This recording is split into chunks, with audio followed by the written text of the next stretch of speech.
Thumbs up. I'm going to mix it. Good morning, everybody. Welcome to council workshop for May 28th, 2024. As we have a quorum, I'll call the meeting to order. The time is 11 a.m. Usual, I always like to start the meeting off in a positive way by acknowledging that City of Maple Ridge carried out its business under traditional and unceded territories of the Métis First Nation and the Kwanzaa First Nation. Madam Clerk, did you have anything you want to jump in on? No, thank you. Okay, well, thank you very much. Moving on to the next item, the approval of the agenda. Can I get a motion to approve the agenda? Moved by Councilor Carrera, seconded by Councilor Schiller. Any additions, subtractions?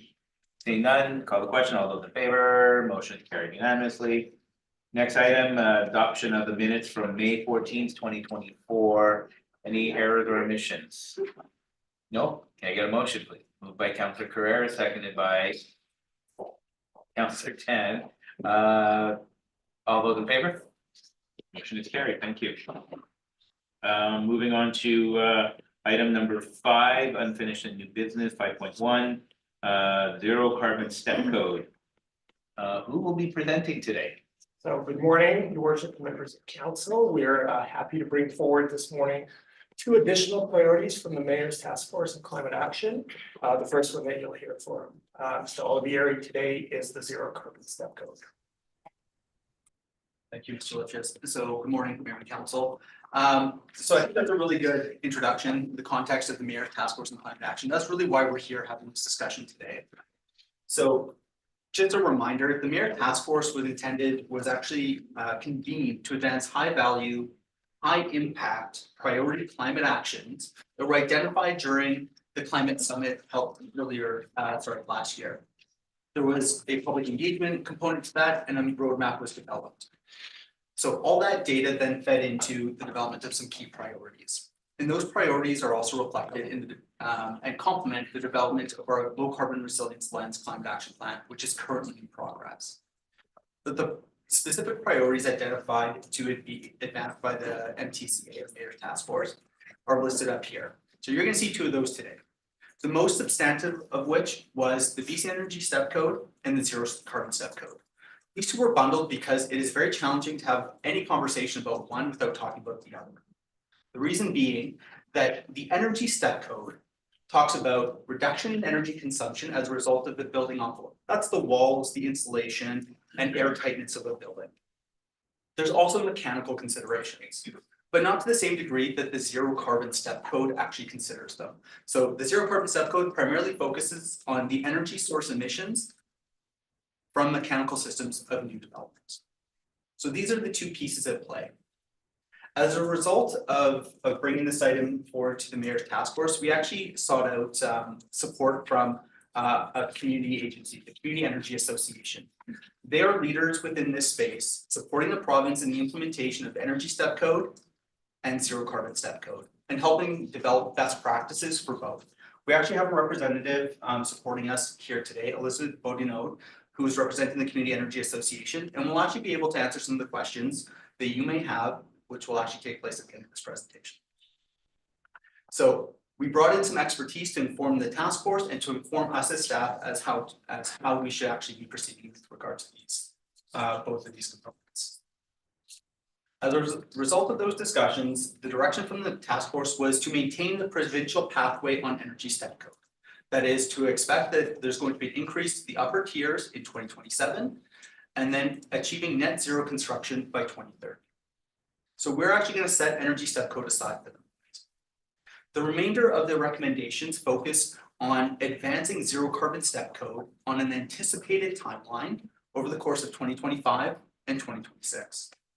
Additionally, it was recommended by the task force that we undertake community engagement on the Zero Carbon Step Code and Energy Step Code. That work was conducted since that resolution transpired and today. So what that looked like was engaging with both industry, so that's all of our development community through the Home Builders Association of Vancouver, the Urban Development Institute, and our local development community, as well as with BC Hydro and FortisBC to understand what the future looked like with regard to Zero Carbon Step Code. We also continued research and identification of what best practice would look like by engaging with those who are ahead of us in terms of the curve. And that included the city of Abbotsford as well as the township of Langley. And then also engaging with the Community Energy Association. So through those engagement activities, we actually arrived at today. Having said that, most of council has not undertaken a thorough discussion on zero carbon step code. So I'm going to take a really big step back and talk about the provincial umbrella under which we are actually implementing zero carbon step code. Or we are talking about zero carbon step code. There's a mandate in the Clean BC roadmap that was adopted in 2021. And that is that by 2030, all new buildings will be zero carbon. That's a provincial objective. As a result, in 2023, the province introduced the option for municipalities to opt into the zero carbon step code through the BC Building Code. It offers new tools to help us reach our climate objectives and by extension help the province actually achieve its own greenhouse gas emission targets. So, for additional context, 10% of all emissions in BC are from built infrastructure. In Maple Ridge, 33% of our community emissions actually come from our built infrastructure. That's our commercial, industrial, and residential buildings. And that's as reported in 2022 that's reported in 2024, but it's our 2022 data as reported by the province through the Community Energy and Emissions Inventory. So that's a third of our emissions come from our buildings. Taking things down another level, this is data reported from the province. About 64% of those emissions from residential structures actually comes from space heating. 35% from water heating, like the total, once you actually add it up, it's 98% comes from those two sources, space heating and water heating. That's domestic hot water, that's your hot water tank. And then the remainder actually comes from cooking services. Now, how does zero carbon step code play into this? Again, it's often legislation through the BC Building Code, but it's intended to target those emissions from mechanical systems. And it's a 4-step progressive pathway. At the very beginning, it's all about measuring, understanding where we started from. It then progresses through 3 more levels from moderate, strong to zero. And I would encourage, I just want to inform everyone that zero is a bit of a misnomer, and you'll see exactly why. Zero is actually a performance-based approach, and I'll get into the details of what that looks like momentarily. But again, the time frame for the province is 2030. So starting from today, or when it was adopted in 2030, when it had been opted in, we are now moving towards zero in 2030. But there remain some questions. We're awaiting timelines on middle steps for moderate and strong carbon performance levels from the province. So we understand the starting point, we understand the end point, we are awaiting direction on those middle 2 goals. And that's where this conversation comes into play in terms of anticipating the advancement of zero carbon step code. So how does this actually apply to our built infrastructure? The province is offering zero carbon step code metrics because again, this is a performance-based approach. It's not just about you do this, you do that. It's actually about how the building performs at various steps of the step code. Generally, buildings fall under 2 different parts of the BC Building Code. Part 9, which are simpler buildings. This is anything that's below 3 stories and less than 600 square meters.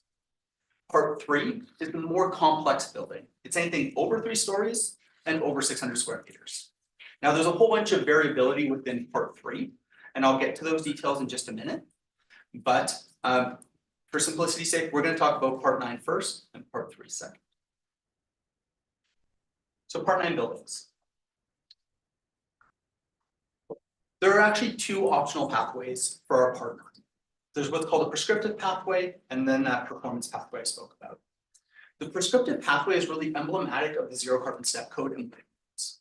Again, we start with measuring, which means that a developer or home builder will actually submit all of the mechanical systems that are included in a proposed development or a proposed development. Under moderate, what you'd be replacing is a gas furnace with an electric heat pump. That's compliant with a prescriptive pathway. Then in addition, moving to strong means that you actually just move from a gas hot water tank to an electric hot water tank. And finally, as you get to zero, it's moving to an induction service cooktop.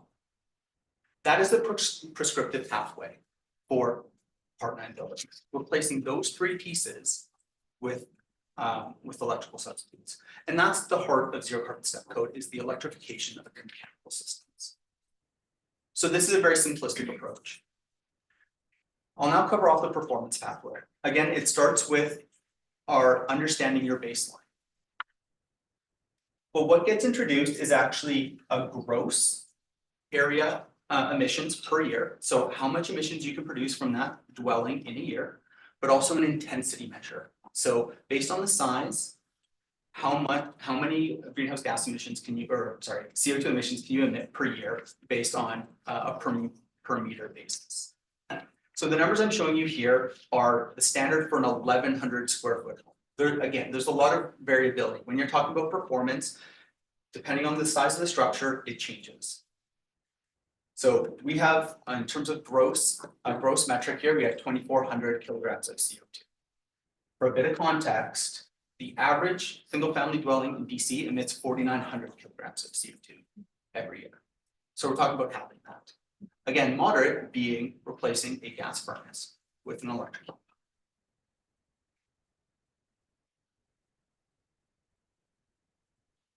So as we move forward through the subsequent steps, you can see that all of the targets actually decrease. So we're decreasing the amount of emissions at each step.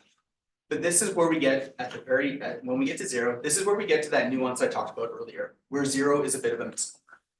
There is still some capacity for emissions at a zero level. And there's a reason for that. Our electrical grid currently is not zero emissions. While there is a mandate for BC Hydro to move to a zero emissions grid, we are not there yet.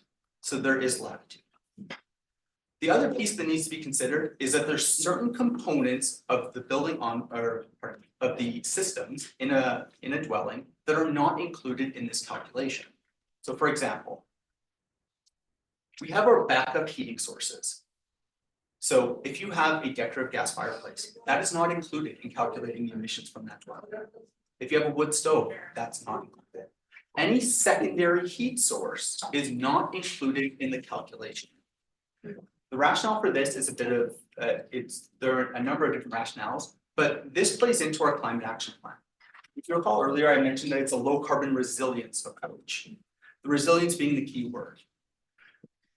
What zero even allows for is backup or redundant systems in the event of extreme cold or an extreme cold event where there's an outage. There's still an opportunity to use a backup system such as a decorative fireplace for warmth. There is still that capacity within the zero carbon step. There's also some auxiliary end uses that are not quantified within the calculation, and that includes a clothes dryer. So those elements are excluded from our calculation in terms of targets. And that covers off part 3. That covers off our single family dwellings and our more simplistic residential structures. We're going to get into the more complex pieces, but really the structure stays the same. We're talking about performance targets for different building types. And just as a reminder, we're moving into over 3 stories and over 600 square meters. And there's a lot of variability, as I mentioned, through part 3. But here's just an example of a large residential building on that performance pathway. And some office structure. So this is maybe a bit more reflective of what we'd see in Maple Ridge. Moderate, we have our targets. I don't have a comparable because again, there's such variability, I can't give you an accurate comparison for you for context, but the methodology is the exact same. The performance, the expectation in terms of targets decreases the amount of emissions generated per year and by intensity. The important piece here is that for part 3, there is only a performance pathway. There is not a prescriptive pathway to achieve zero carbon step code under this particular section of the BC Building Code. Here's another example for hotels, motels, and retail. Again, it's very simple, very similar in terms of approach, but I can't emphasize enough. There is a lot of detail and nuance in the background in terms of the building code as it relates to all the different types of structures. And so there's a lot of emerging research and best practice as it comes, and then, as a result of zero carbon step code being implemented. And so the information is evolving in terms of the compliance components for each of the steps in the pathway. So that actually covers off the basics of zero carbon step code. Excuse me. I do want to touch on resilience a bit. So as I mentioned earlier, there's space for secondary systems in zero carbon step code. But additionally, as of the March 2024 BC Building Code update, their language has been introduced that requires one living space in each new dwelling unit to be climate controlled to below 26 degrees Celsius year round. There's also minimum targets, but the important piece to note is the maximum target. So it cannot be more than 26 degrees, one room in a dwelling unit.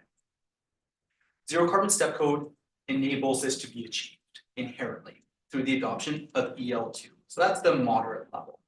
As a reminder, that's swapping out gas furnace for an electric heat pump that provides cooling benefits during summer months. So in addition to that context, as I mentioned earlier, we undertook some significant engagement with industry. So that includes both our utilities as well as the development industry. What that looked like was a builder forum. It was both an opportunity to provide information on zero carbon step code and BC Energy step code, but as also to receive information and have a dialogue with our developers and our builders in our community about the implications, impacts, and to dispel some of the notions about both codes through conversation. So over 100 letters went out inviting those who had active building permits, as well as the membership of the Urban Development Institute and Home Builders Association of Vancouver, all their membership, to come out and attend our session and learn a little bit more about zero carbon step code.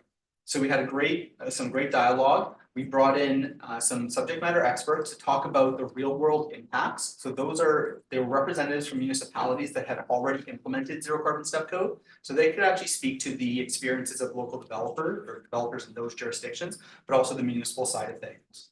Pardon me. And so that dialogue took place over the course of the year. We then received a significant amount of information and dialogue with the builders, but then we also provided them the opportunity to participate in a survey. I'll speak to that in a minute as well. Additionally, we hosted an Engage Maple Ridge page. So it was all the information that was provided to the Mayor Task Force on Climate Action, a lot of the material that was attached to the council report and the detail I've provided so far for public and then particularly for the development community to get more informed and then provide feedback.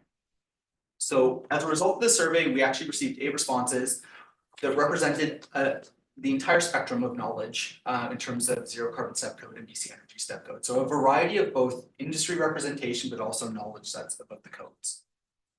And what we heard was that there are concerns about both the capital costs for implementing zero carbon step code as well as the operating costs. There's also concerns about the ability for BC Hydro to meet the demand that would be associated with implementing these the zero carbon step code, and then the ability to connect to BC Hydro's grid. So as I mentioned, we engaged directly with BC Hydro on all of these topics, and so a letter was provided and has been circulated to council in response to some of these questions, and I'll cover off the responses in the next slide. In addition to those concerns and barriers that were identified, there was an expressive interest in a flexible pathway. So that's both the prescriptive and performance pathways for Part 9. There was a lot of interest in that because it provided both a very systematic framework for achieving zero carbon step code, but also one where a developer could find efficiencies in achieving the performance targets in zero carbon step code at a more cost-effective price point. So it provided them that level of flexibility. The other comment that we took note of was that it was identified that the proposed timelines from the task force were too quick. In particular, the timeframe for moving from EL3 or the strong carbon to zero carbon steps. So it's important to address exactly what we heard. So as I mentioned, we've had a number of conversations with BC Hydro and some communications been provided to us. As it pertains to the availability of electricity, actually I should take a quick step back. As a result of our engagement, BC Hydro will actually be providing council with a presentation on June 4th as a delegation, and they'll be covering off the capital projects that are planned for the Maple Ridge area, plan for actually achieving the demand or meeting the demand through the call for power that I've identified up here, the meeting the demand as a result of zero carbon step code, and the methodologies that have been used to actually identify what demand will look like in the future. Because there's a lot of variability. We are actually talking about provincial legislative requirements as they relate to housing and growth, but also some of these other more greenhouse gas emissions targets and initiatives, such as zero carbon step code. So how do all these pieces come to play? How does the move to electrification actually increase demand, and how does BC Hydro address those demands? The general sentiment is that BC Hydro has forecasted for the demand. Their forecasts have actually identified the timeframes that municipalities are proposing to implement zero carbon step code, the anticipated demand, and they're actually building their capital plans around those forecasted demands. Again, they'll provide more detail on June 4th when they present to council. In terms of the connection fees and access to the electrical service, our conversations with BC Hydro have identified that they've already started policy work to actually facilitate connection to their service. It's called the Extension Distribution Policy, and it's currently before the BC Utilities Commission it will be before the BC Utilities Commission in June. And what it seeks to do is actually unitize the cost, so make the cost for connecting to BC Hydro's system much more, to decrease them, but also to make them known upfront. So that essentially, if a developer understands the amount of demand for a unit and the number of units, they can accurately forecast exactly how much it's going to cost upfront for connecting to the grid. As I mentioned, it's before the BC Utilities Commission in June, and so that they're seeking an expedited timeframe to have resolution on that decision and that policy. As it comes down to the access to electrical service, the primary comment there from the development community was the time to access. So it was actually the processing time. So BC Hydro actually has a commitment to reduce their connection times by 50%. They've undertaken large scale recruitment, they're evaluating their processes, and they're actually working with local governments on their permitting processes to make sure that all of those needs and demands for accessing the grid are actually met upfront. And so they have a very clear pathway to meeting all the development objectives. As it relates to the incremental capital costs and operating costs, particularly on the capital cost, we actually sourced and looked at a report provided for Nanaimo by Introba. It actually did some modeling and some forecasting on what it looks like to construct to the upper tiers of zero carbon step code. Based on those models, it appears that there's about a 2%, approximately 2% cost increase for your Port 9 building to build to the highest step level of step code, zero carbon step code. But some of that depends on your energy step code base. In Nanaimo, they're already looking at step 4 and step 5. Those are the upper tiers. We're not quite there. The base building code is currently at step 3 for that particular type of development. So depending on the nature of your development, it's about 2% to build to that higher level. On the operating front, again, there's some dependency on your energy step code baseline, but for a wide range of buildings, it's about the same to up to 7% annual cost increase converting to electricity. Now, what that doesn't factor in on the operating cost side is the forecasted increases to carbon tax. So as carbon tax increases, that gap will narrow. And at some point will actually even out. Sorry, just trying to emphasize my points here. So now to our proposed approach. So there's a number of considerations to the approach that staff are proposing as it relates to the Mayor's Task Force recommendations. And that's that we have this opportunity to participate with the Community Energy Association on a zero carbon step code implementation cohort. So it's a group of municipalities that's actually going to be building best practices for local governments to introduce zero carbon step code. We've applied through that expression of interest to participate as part of that cohort. The timeframe for moving through that process is from June of this year to December, to the end of the year. What that entails is actually building out the documentation, educating builders, educating local government staff, but also identifying what are the building bylaw requirements that need to be included to actually properly take into effect zero carbon step code. The next piece would be adopting the building bylaw amendment in January. The reason why we're proposing implementing in January is because the staff proposed timeframe is actually to have zero carbon step code come into effect in July. And the best practice currently for energy step code is to ensure that your bylaw is in place 6 months in advance of the requirement coming into effect. The other piece that we're waiting on that's actually could inform our process is provincial direction. As I mentioned earlier, there's a couple question marks in terms of the intermediate steps in zero carbon step code. We're awaiting provincial direction as to whether we are starting at EL1 or EL2. So are we just measuring, or are we going to move to that moderate level of zero carbon step code right off the bat?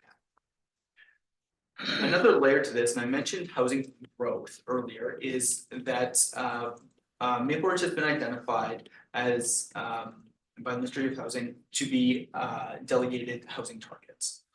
What this timeline actually allows us is to understand the impacts of that housing target mandate and zero carbon step code on achieving those targets. That way we can inform our internal processes, but also the targets of zero carbon step code. But the biggest piece that we've heard from many jurisdictions that have implemented energy step code and zero carbon step code is that the relationship with your development community is critical to successfully implementing either code. And that takes time. So what we're proposing is that we actually take the next 6 months to build a strong relationship with our development community, bring them along, educate them, partner with them, but also leverage some of the resources that are available to us with other local governments. For example, working with the Township of Langley, there's an opportunity to work with a resource that they've already put in place to educate developers and builders on zero carbon step code, where they can also achieve their continuous education credits. So there's actually something that they get out of it. So looking to leverage that format to provide mutual benefit both to the developers, but also to us in terms of educating our developers. So with that in mind, I just want to remind you, the provincial pathway currently has an undetermined interim steps. The pathway for the mayor's task force identified that we'd be moving to strong carbon by January of 2025 and zero carbon by January of 2026. The staff proposed timeline is that we actually push strong carbon to July of 2025 and then introduce zero carbon in September of 2026.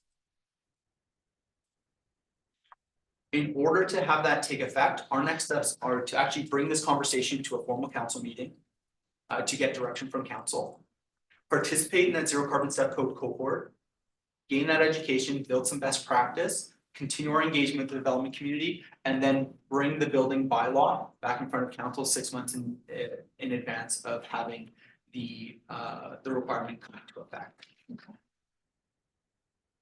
So I know that that's a lot for those of you who did not participate in the mayor's task force and the 4 hours of discussion, perhaps even more, on zero carbon step code. So I'm happy to take any questions. As I mentioned, we have Elizabeth on the line from Community Energy Association who can answer any questions as well. We have Brian here, Brian Montgomery, our Climate Action Resiliency Advisor, who can support with any questions, and happy to address any concerns that we have. Thank you very much for the presentation. For those of us who were on the task force, it got pretty interesting to see the differences between, I only thought there was one step code. No, there's 2 step codes. But we have the luxury of going through the material, asking questions, having staff get back to us with even more information. So, you know, from our perspective, we've done a lot of work. But this opportunity now is for the rest of council to ask those questions and see where we go from there. So I want to thank you, Dan, for that presentation. I think that really summed it up really well compared to when we first started this thing. You know, I think it laid it out very well, and I appreciate all the work that you and your team have done. So congratulations on that. Yeah, looking forward to the comments and questions that we're going to hear. So I'll open it up for questions. Councillor Schiller. Thank you. And I'll just add a little bit to what Mayor Remy was explaining as someone who did participate on the task force. You know, you get people who are interested in climate in a room and we start talking about what you can do. And you start talking about buildings, because as Dan has explained, that's our big source of emissions. And we know that local government controls the building code, and that's how you're going to impact the emissions that are coming out. You start digging into it. It is not a simple task to understand. And you know, one thing the task force did realize is that we couldn't do it all. And so we put aside the energy code discussion. We've that was a compromise and we said, let's focus on this piece. Again, we think it gives us the biggest bang for our buck, and as far as I'm concerned, it is the single most significant action that the city can take to reduce emissions. It's laid out very clearly. So I do have some questions about the timeline and how we've kind of shifted and delayed, and I want to learn a little bit more about that, but I will save that because I appreciate that there are more general questions. So I will jump back in when we get to timeline discussions. Thank you. Judy? Thank you. So, thank you for the presentation. There were, as you said, there was a lot there. So I have a couple of questions. The first one, when we talk about Maple Ridge, 33% is community emissions in 2022. Why are we so much higher than everywhere else when we're all following the same building code? So the nuance there is that provincially, things look different. The 10% is just a provincial statistic. It's not representative of the experience for each local government. It's just provincially, that is when the province does their GHG emissions reporting and they look at buildings, it's 10%. There are, because industry, various industries in other communities would actually likely increase their overall GHG emissions versus just building infrastructure. Okay, so other communities may have a percentage like us as well? It potentially, I don't have that data to Yeah.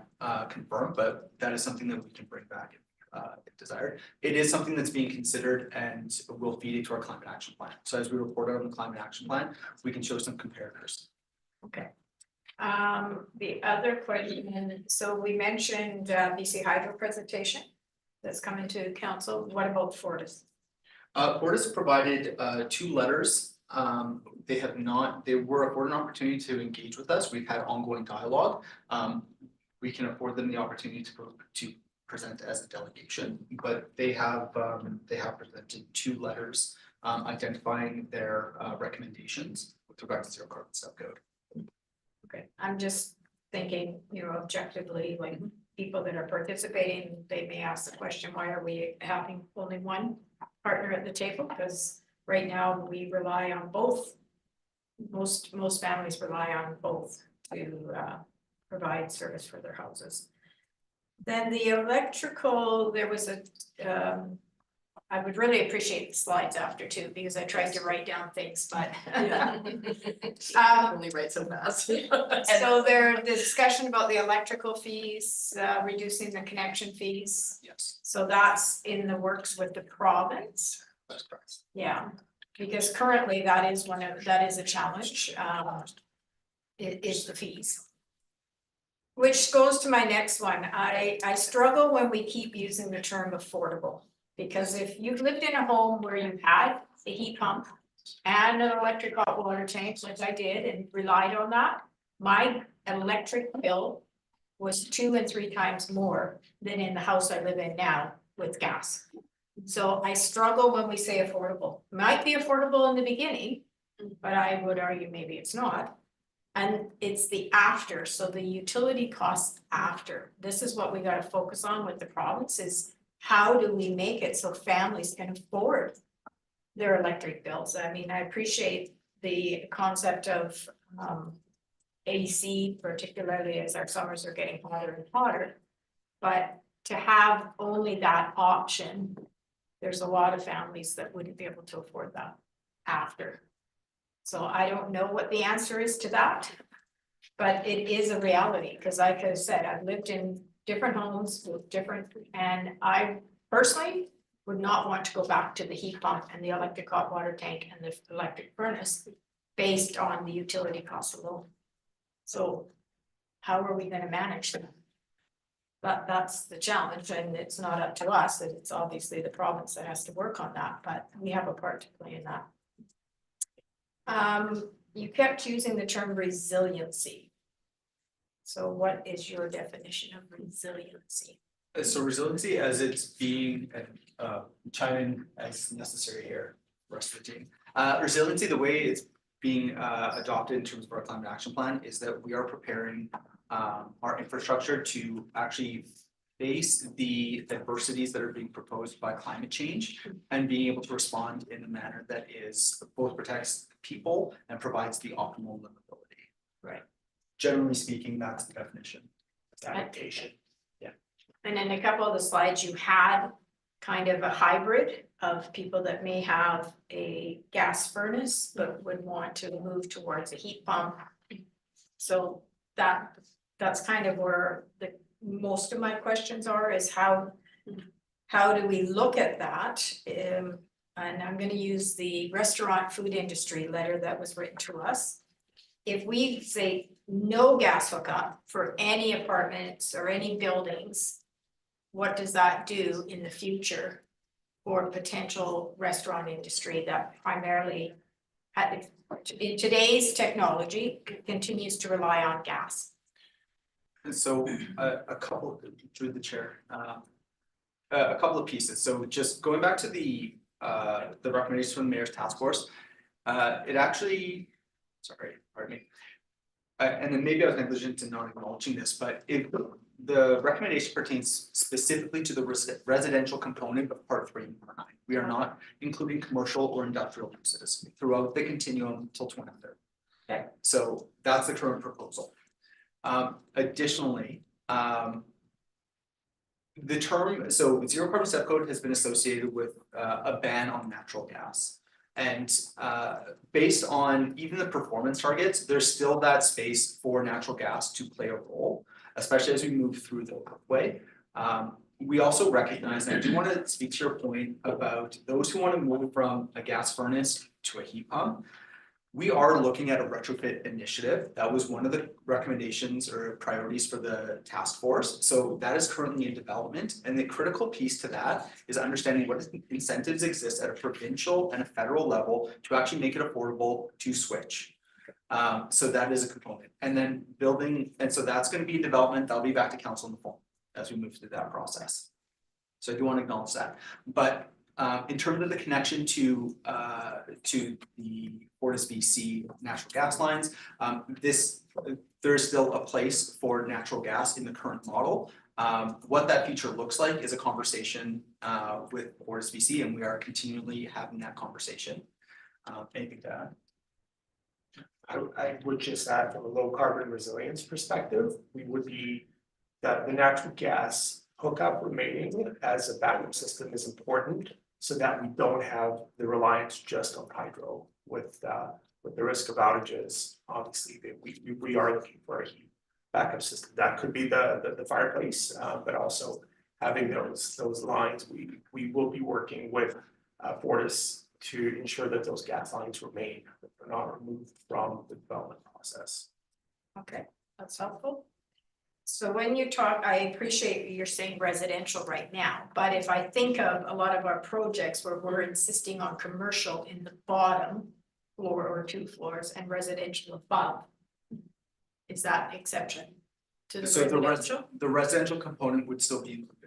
Would still comply with zero carbon step code. The commercial component below would not. Okay. We would not be the only jurisdiction that has implemented that. That's part of the best practice review is how do we actually set up our bylaw and our processes in order to maintain both components in kind of an equitable manner. Okay, so I'll let somebody else speak and then come back. Thank you, good question, appreciate it. Councillor Youssef. Thank you, Mr. Chair, and thank you to staff for the presentation and report and all those that worked on it. Just to touch on briefly, when we're talking about retrofitting, and Metro Vancouver has a significant number of incentive programs for retrofits in buildings already in place. So that may be something that can be considered moving forward. Now, hearing that our plan will cause a 2% increase to building costs, and we don't even know what the operating costs are going to be, and on top of that is the carbon tax. I'm kind of shy because, of course, this year we put a 6.5 tax increase on residents, and now we're looking to further increase their costs of housing. So to Councillor Duick's point, when we talk about affordable, I'm not seeing this as making anything more affordable. Quite the contrary, with the high interest rates and demand for electricity constantly going up, supply not being there already as it is, we don't have the capacity, and moving forward, it's going to get dialed down even further because of the drought that we're experiencing. This summer, we may see electricity rates that are historic and not in a good way. So these are all points that I'm considering as we're moving forward. And the fact, of course, that the province themselves have said 2030 is the goal, with us jumping ahead. You know, I use the analogy of the penguins. I never want to be the first penguin to jump in the water, because penguins will push one of their members in the water first to see if they get eaten by sharks. And if they don't, then the rest of them will jump in. So I don't want to be the first penguin. Looking at also our development and building permits, we've slowed down massively. It may have to do with the high interest rates, but even though comparing our municipality to others, our applications have slowed down significantly. There is an opportunity, however, in Maple Ridge, so it's not all doom and gloom, don't get me wrong. There is an opportunity whereby we have a sizable number of our buildings that are coming to end of life and will be replaced. And when they are replaced, they're being replaced by more efficient buildings. So even though our current carbon footprint may be higher, we're on course to bring that down. Lastly, Mr. Chair, I had the opportunity to tour Lulu Island water treatment plant recently as part of the Liquid Waste Committee. And they're piloting magnificent projects there to use renewable sources of RNG from the sewer to produce the gas. So we no longer have to resort to conventional methods of producing the gas that's needed to heat our homes and our water. And at the same time, it's a rather efficient mechanism that will ultimately even lend to the possibility of moving towards hydrogen. So with all those considerations, I'm not sure this is the right time for us to be doing this, to be jumping ahead to levy even more costs onto our residents and our development community. Thank you, Mr. Chair. Those are my comments. Thank you, Councillor Chan. Thanks, Mayor. Yeah, really appreciating the conversation so far. I remember the 4 or 5 hours crunched on this, the climate task force. I also wanted to echo the mayor's comments, like to staff. Like I was there during the builder engagement session, and I just want to say that I really saw staff like stand up in the room and take quite hard questions from developers. A lot of things that Councillor Dewar brought up with hydro, I heard in those conversations precisely when the subject matter experts brought in. I thought wonderful. There was a gentleman who worked at the township of Langley, and there were screenshots of the forms, the paperwork that folks were trying to fill in to comply with the zero carbon step code. I was very happy to see that there was no additional paperwork. The gentleman was very clear, and he works with builders at township. He said there's no additional paperwork. You just fill in the same thing, you fill in the same form, so it's the same process. So I was really glad to hear that. As I crunch through this, I wonder if there's some information we can sort of that I can make sure I'm on the same page on, because I was going through the City of Nanaimo report that you attached to the staff to this report. It was really helpful, and I'm seeing here that in the big motivation, one of the big motivations with this one was actually the affordability for families in this piece, because I know that there are two things here. One is that increased cost of building the home, and then the second thing is the running the homes during in terms of folks' power bills and heating bills. And so just to tackle the first one first, for the cost of housing, I had people call me and say to me, Jenny, you talk all the time about housing affordability. Why this one? And so I crunched. I went back through the BC provincial data tables, and I went through the City of Nanaimo report. And my understanding is that we're looking at a 0 to 2% increase for the increase of home for the zero carbon step code. Like the energy step code is something that we're not touching, but in terms of the zero carbon step code, and the gentleman at the municipal presented, who works at township with builders there, was very clear that it was a 0 to 2% increase. And depending on, and not saying that this is the case for all projects, but some projects actually saw a decrease of 1 to 2% in capital costs. So my understanding was that, and certainly 1 to 2% for an increase, and I think Councilor Yusuf was right in the time of high carrying costs, high construction costs. 1 to 2% is nothing to sniff at, but it's certainly not 18%. I'm just trying to weigh all those things as trying to find the sweet spot in the middle where we can address the climate crisis and address the housing affordability. The second piece that I want to look at is that utility cost piece, and I remember talking to I went into someone's home during one of the really hot days last summer, and I was like, it was just delightful. And they were saying to me, and they were like, "Oh, come check out my new heat pump." And I was like, "Oh," and like it was really delightful. And I was thinking about another friend who told me last year, they just got pregnant, and then they had this new baby, and then they said, "Well, we're not sure if she's gonna get pregnant again, so we spent $10,000 on an AC." And so like they were like, that is not the thing you want to be spending money on when pregnant.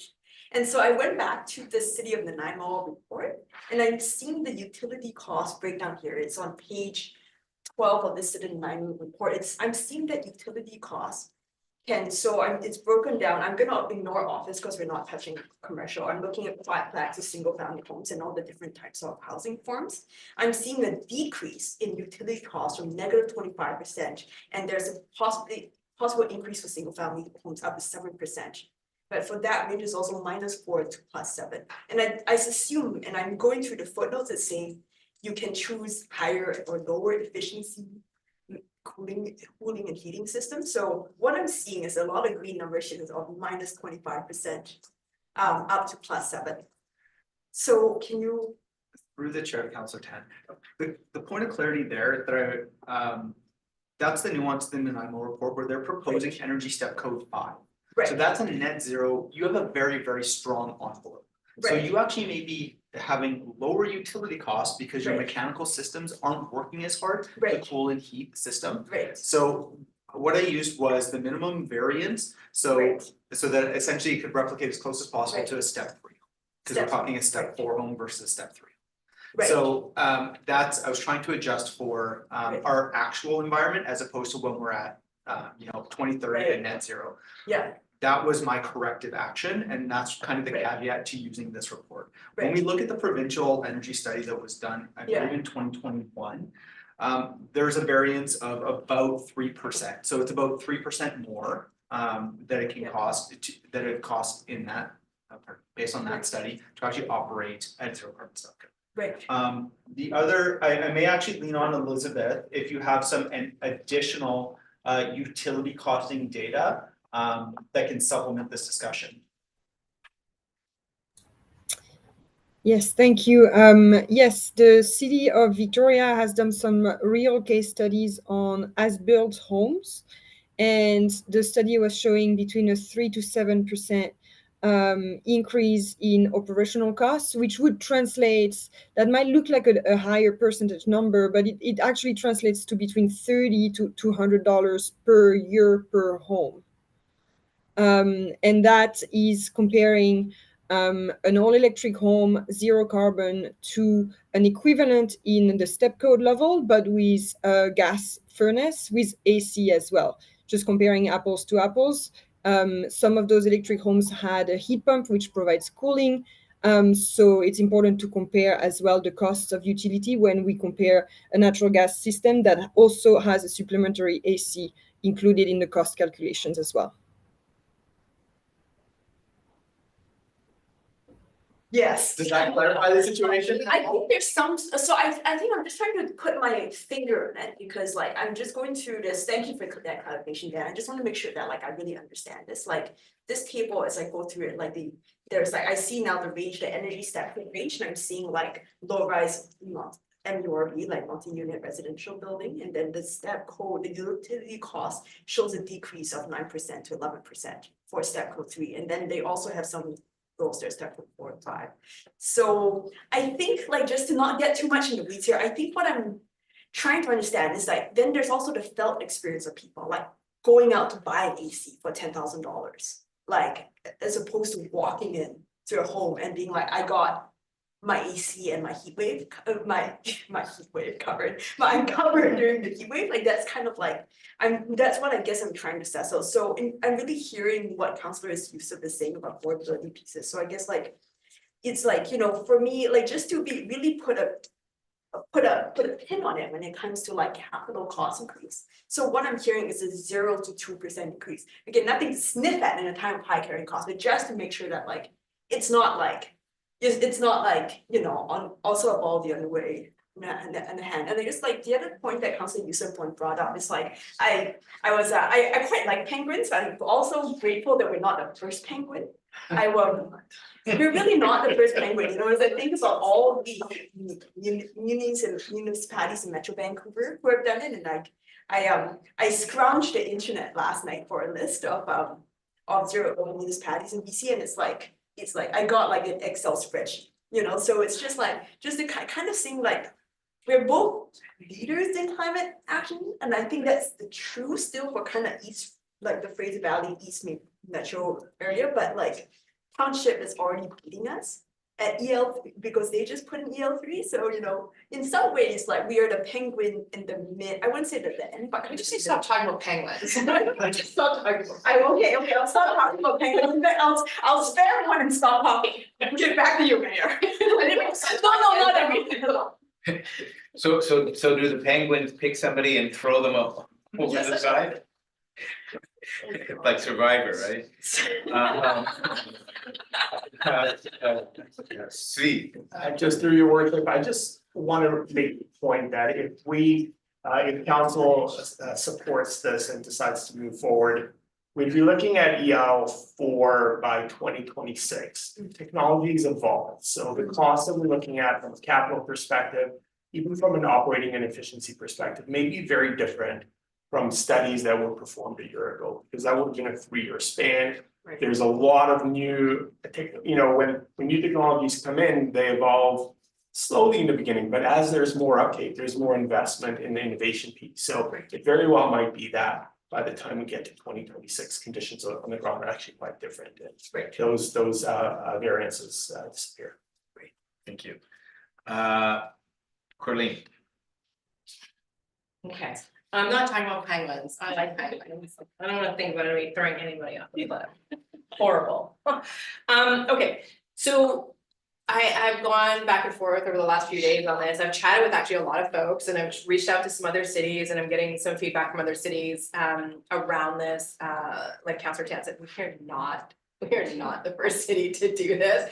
We are nowhere near the first city to do this. And there are quite a few cities that have done it before us. And I'll ask a question about that in a minute, because I think it's good to know about that. But I do want to talk about, you know, I am also very interested in the capital costs, the operating costs. I recognize it's a time of affordability, but I think the conversation that we're missing here is the cost of not doing anything and the cost of climate change going forward. And I think that a lot of times, because it's hard to measure, that we don't talk about those pieces. And, you know, I kind of reflect on the time, you know, as a school trustee for 8 years, I had a lot of time with the youth in our community, and I'm so grateful for that time because they are amazing folks.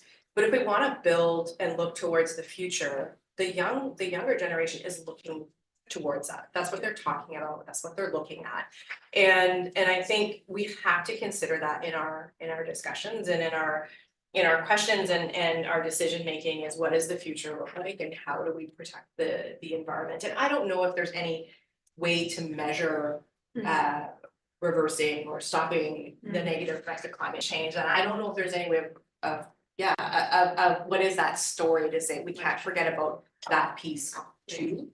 But like I'll ask you if there's any way to talk about that. So I think there's a number of different facets to address that. The first is, and I'm gonna go back to our climate action plan. We have taken a very ambitious approach to our climate action plan because it's actually based in land use modeling and forecasts and risk mitigation. So we're looking at how are we using the land?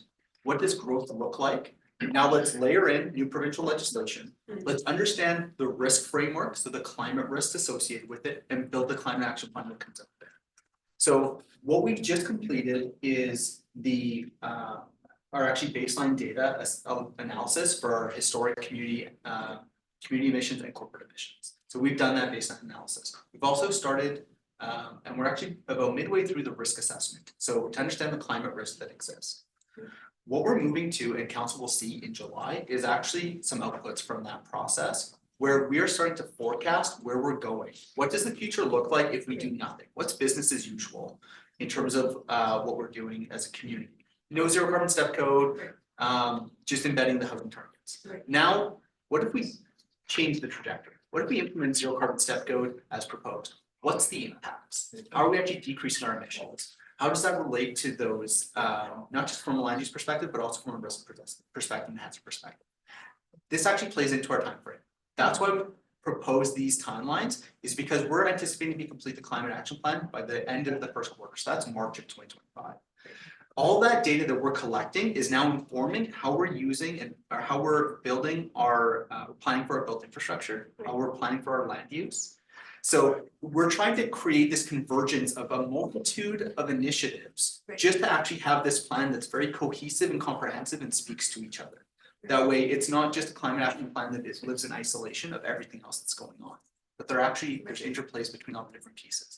So that's a large explanation to say that we are collecting that data, we're doing that analysis, and that's why we've pushed some of those trajectories to make sure that we are providing council with all the data that you need to make an informed decision based on everything that we have.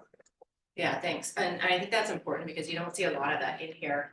But you know, Councillor Youssef's brought up, we're gonna have droughts this summer. Well, I think that's exactly why we need to have a conversation and look at this, because the climate is changing, and when we had over 600 individuals die in the last heat dome.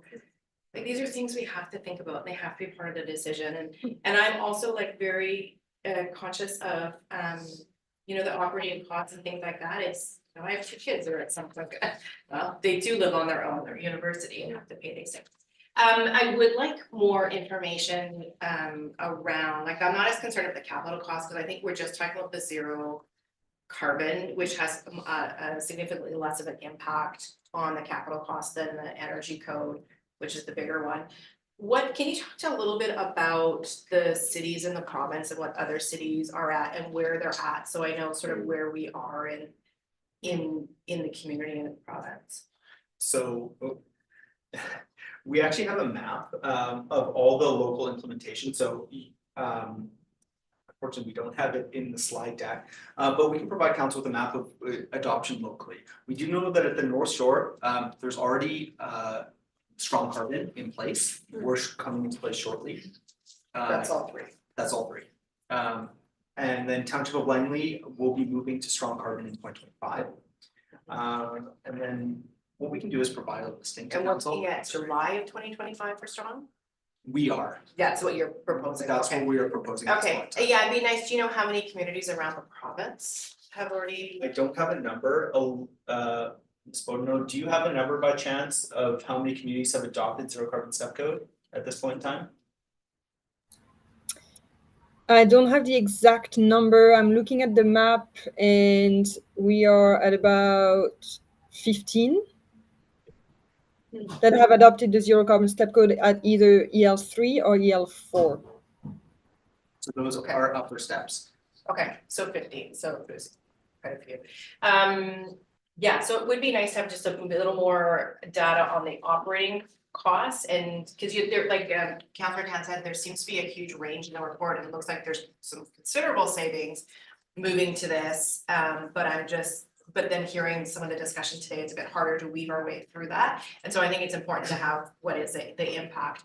And then I just had, I want to make a comment about sort of some of the broad terms that I'm hearing around significantly less than other communities, and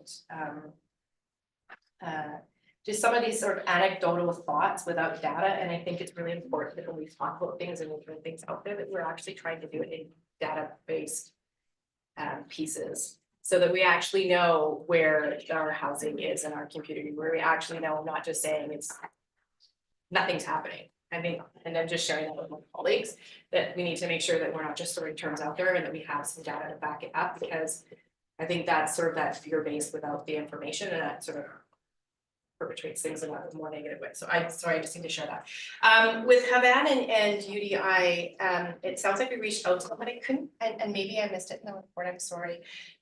Did we actually ever hear back from them?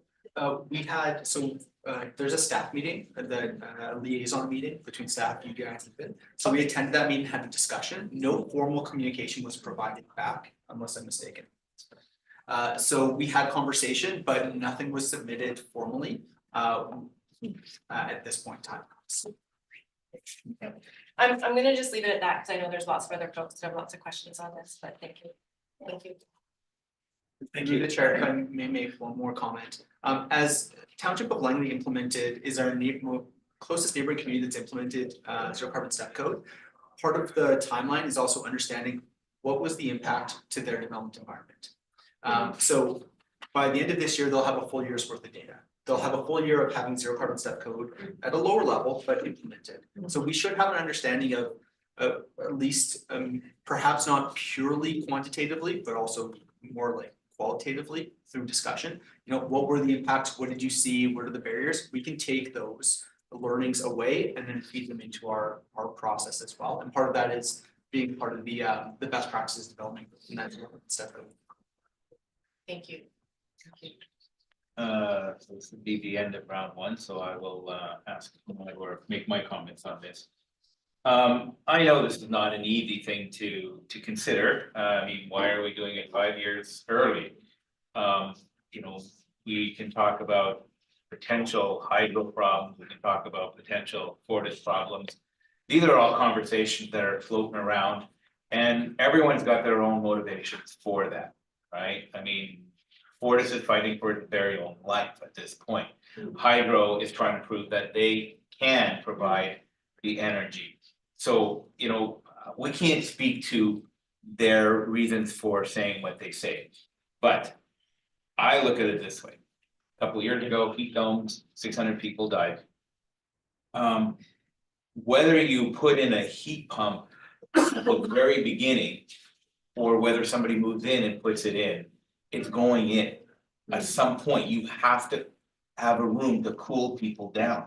This is why people were dying, because they had no respite from the heat, right? And then we had to open up heating, cooling stations in the summertime, right? So when we look at, I think Councillor Youssef had said, a lot of buildings are coming to end of life. And they're gonna build new buildings in place.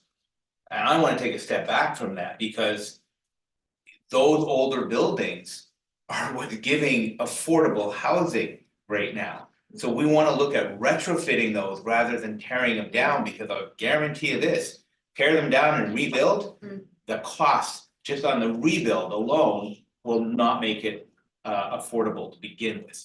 So we got to be careful not to fall into that trap. So the question then comes, who is responsible for when you build a new apartment building? You've got to have toilets in there, because that's an essential piece of the human living condition. You gotta have some way of heating people, because that's where we are. You gotta have some way of cooling people, because that's the future that we're having. We are about to put ourselves on the path, this whole country, of building more housing than we built in decades. Now, do we want those new housing built to the specs that are needed for the future?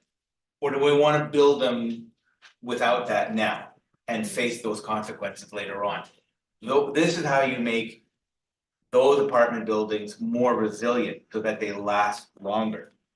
I've lived in an apartment that the walls were so paper thin, no matter what you did, it would cost $400 a month to heat in wintertime, because the heat was just going out the walls.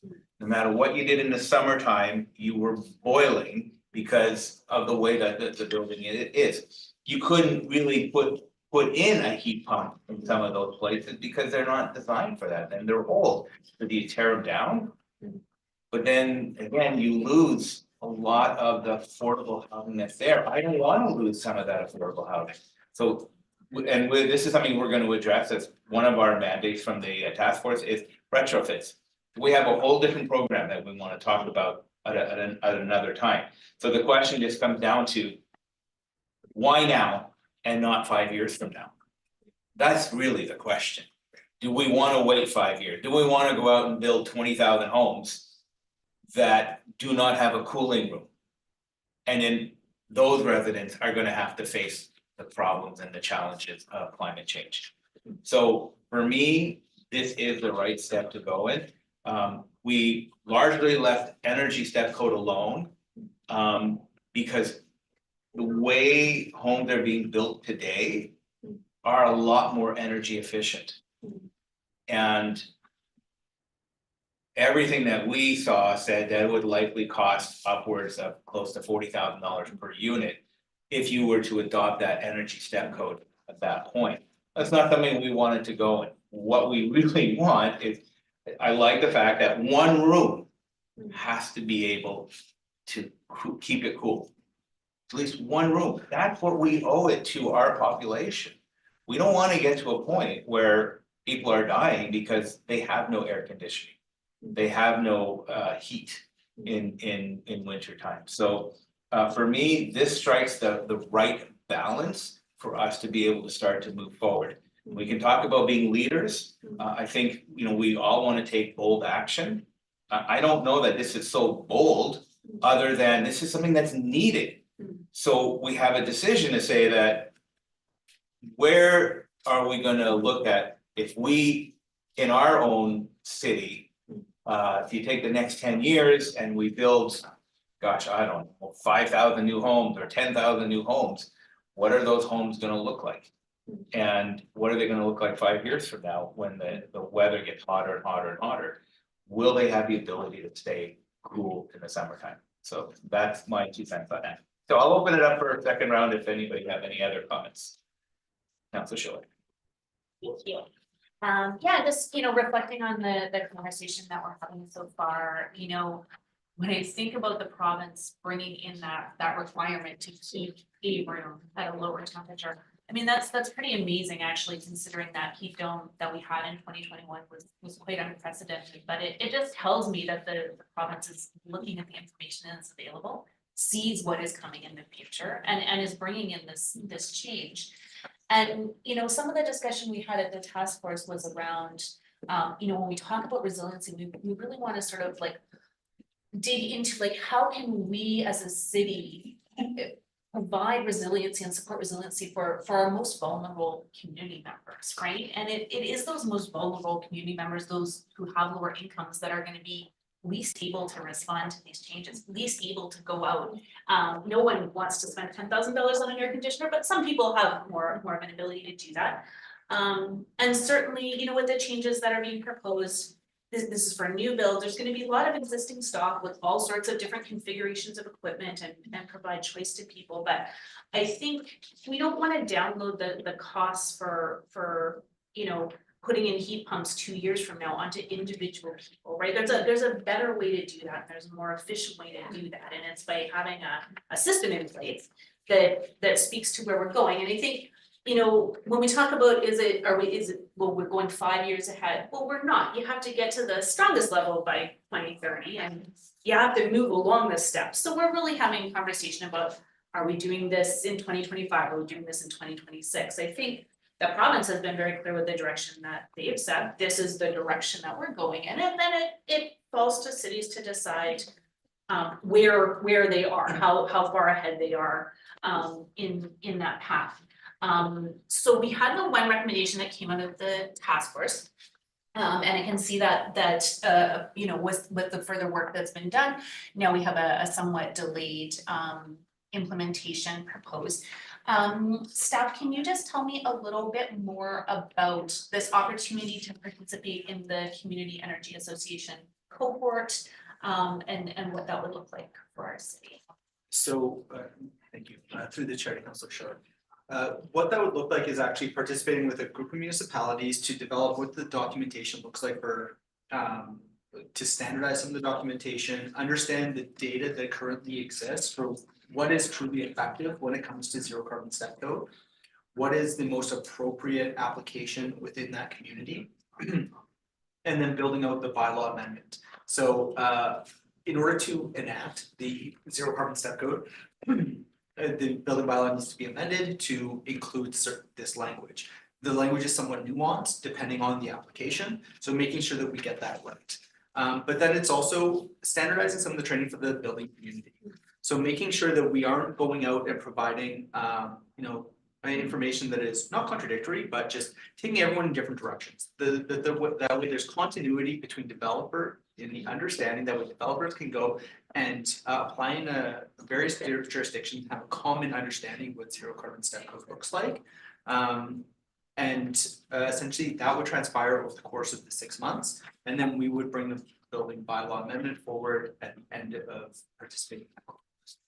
So I don't know, Elizabeth, if you have any more information, but otherwise, when we bring forward the proposal to council, we can have more documentation around the approach and what that would include. But it's primarily on the staff side in terms of the back end work with regard to the cohort and how we actually. So this, if we were to be part of the cohort, then the implementation timeline would follow that we would get to implementing EL3 That's correct. Q3 of January 2025. If we decided not to participate in the cohort, is it still possible that we would implement EL3 for Q1 of 2025? Yes, there's still the opportunity for council to proceed on the original timeframe recommended by the task force. What that would mean is that we would still bring forward a building amending bylaw. The challenge being that we likely wouldn't conform with best practice in terms of giving that 6-month timeline. As well as we would, because currently we are revisiting our building bylaw. And so what we'd look to do is actually create a synergy so that with the amended building bylaw, we bring forward, something that's comprehensive and something that's really, how would I express this? That way, any amendments actually reflect some of the changes that are coming forward in the proposed building bylaw, so that it makes sense for builders and developers, and that there's kind of a synergistic approach. That way, our zero carbon step code requirements actually speak to the other requirements in our building bylaw. That takes a little bit of time to build out.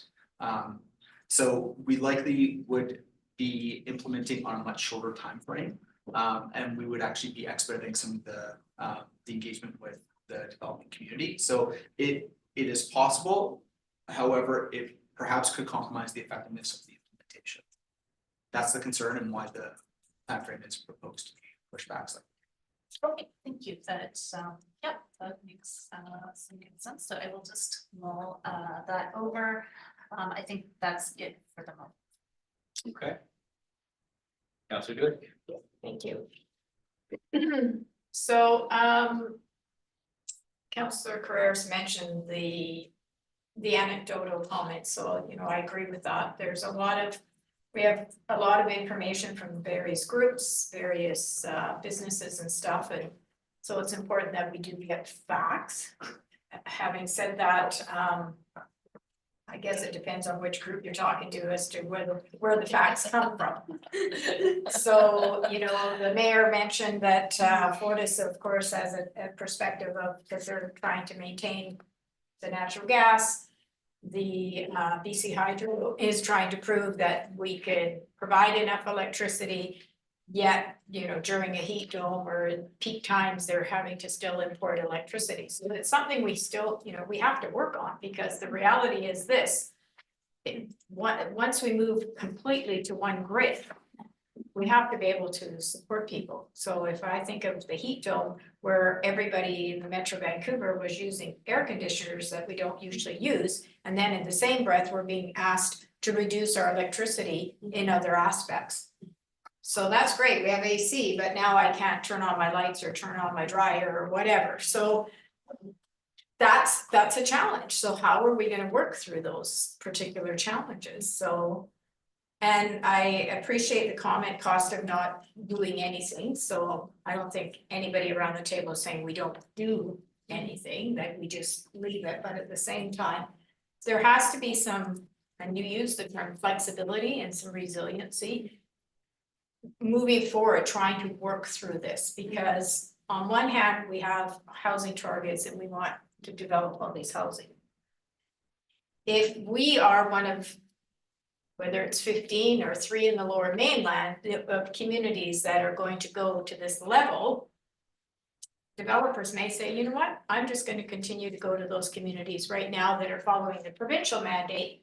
So that's a piece which I appreciate, the education and partnering with them.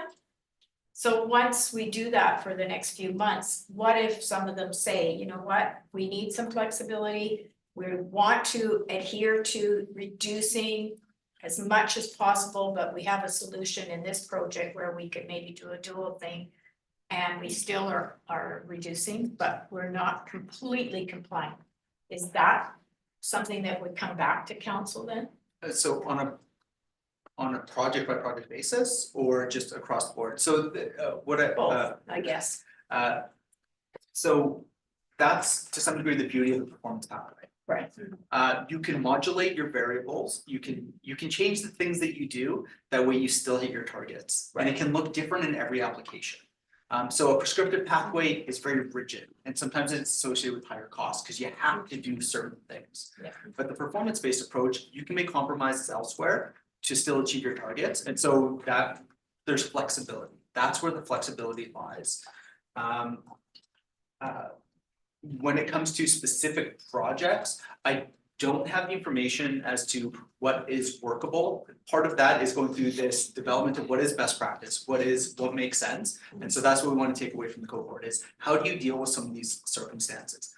There are other circumstances that have been raised by the development community that we brought to kind of our peer network to have that conversation to see if anyone's those situations have arisen. Everyone's still trying to work through it and figure it out. And that's part of where we are. Although some municipalities have adopted it, it's still fairly nascent. We're still working through some of the logistics and the challenges that Zero Carbon Step poses to make sure that we're still delivering on housing, but we're doing it in a much more sustainable manner. Okay. So for me, it's important while we're working through this that we have this ability, because I need some more information. I have to be honest, like there is some conflicting information out there. I agree in principle that we have to do the right thing, but with that comes some flexibility. So I think it's important that in order to achieve all of our goals, that we're open to that. And when I've talked to lots of people in the last few days as well on both sides, and both sides are right. The challenge is how do we get it right so that we can achieve all of our goals, not just one goal. So that for me is the biggest thing. I'm going to go back to the utility costs. I'm hearing 3 to 7%. Well, that was not my experience as one individual that had a single family home. Was not my experience at all. Now things get better all the time. They're always fine tuning. Or is there the ability to reduce those costs? Because make no mistake about it. Whether it's 0 to 2% added to the building costs, or it's 3 to 7% on the utilities, the end user is going to pay for those costs, whether it's a home buyer or a renter. And that speaks to the affordability piece. So that's why I'm struggling with this a lot, actually, just because there's the making sure that we take care of the climate. And to your point, the youth are looking for this at the same time, recognizing we have a lot of goals that we need to achieve. One is to provide more housing. Well, if you don't have the developers in your community to build the housing, you're not going to achieve that main goal. So I'll leave it at that. Thank you. Elizabeth. Thank you. If I may add on the utility costs as well, the zero carbon step code and efficient electric systems can reduce utility bills, especially when they are paired with smart home technologies, energy management systems, and also strong building envelopes. So the cost of purely switching a mechanical system from natural gas to electric in an existing home that is leaky, that doesn't have a lot of insulation, and that has a system that has been oversized, it will be more expensive.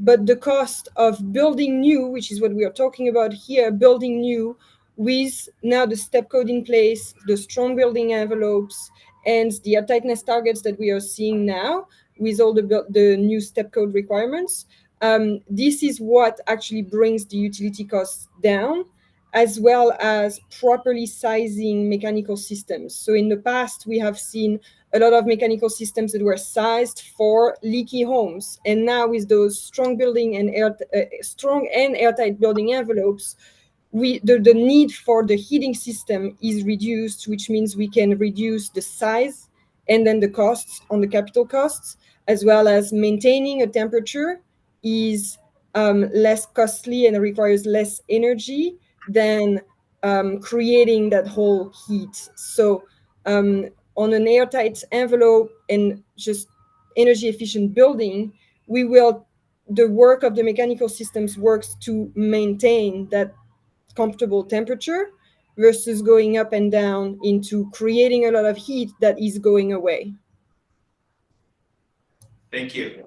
I need to follow up then on that, Okay, go ahead. follow up. because that assumes the energy step code, like all in for the building envelope for that to be reduced, not just what we're proposing right now.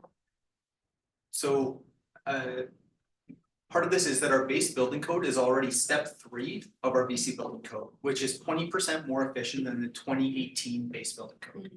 So we are already seeing efficient envelopes. We're awaiting some data. So this current step of step code was introduced last May. So we're working with our building department to actually get the data to see how efficient our building envelopes are. That will give us a better sense of what kind of impact does zero carbon step code actually have. Because we'll have the real world data, not the data that's modeled as per the report from the NIMO that's been attached. That's modeled information. We're gonna try to take some real world information and overlay it to make sure that we have a good sense of what the actual cost is.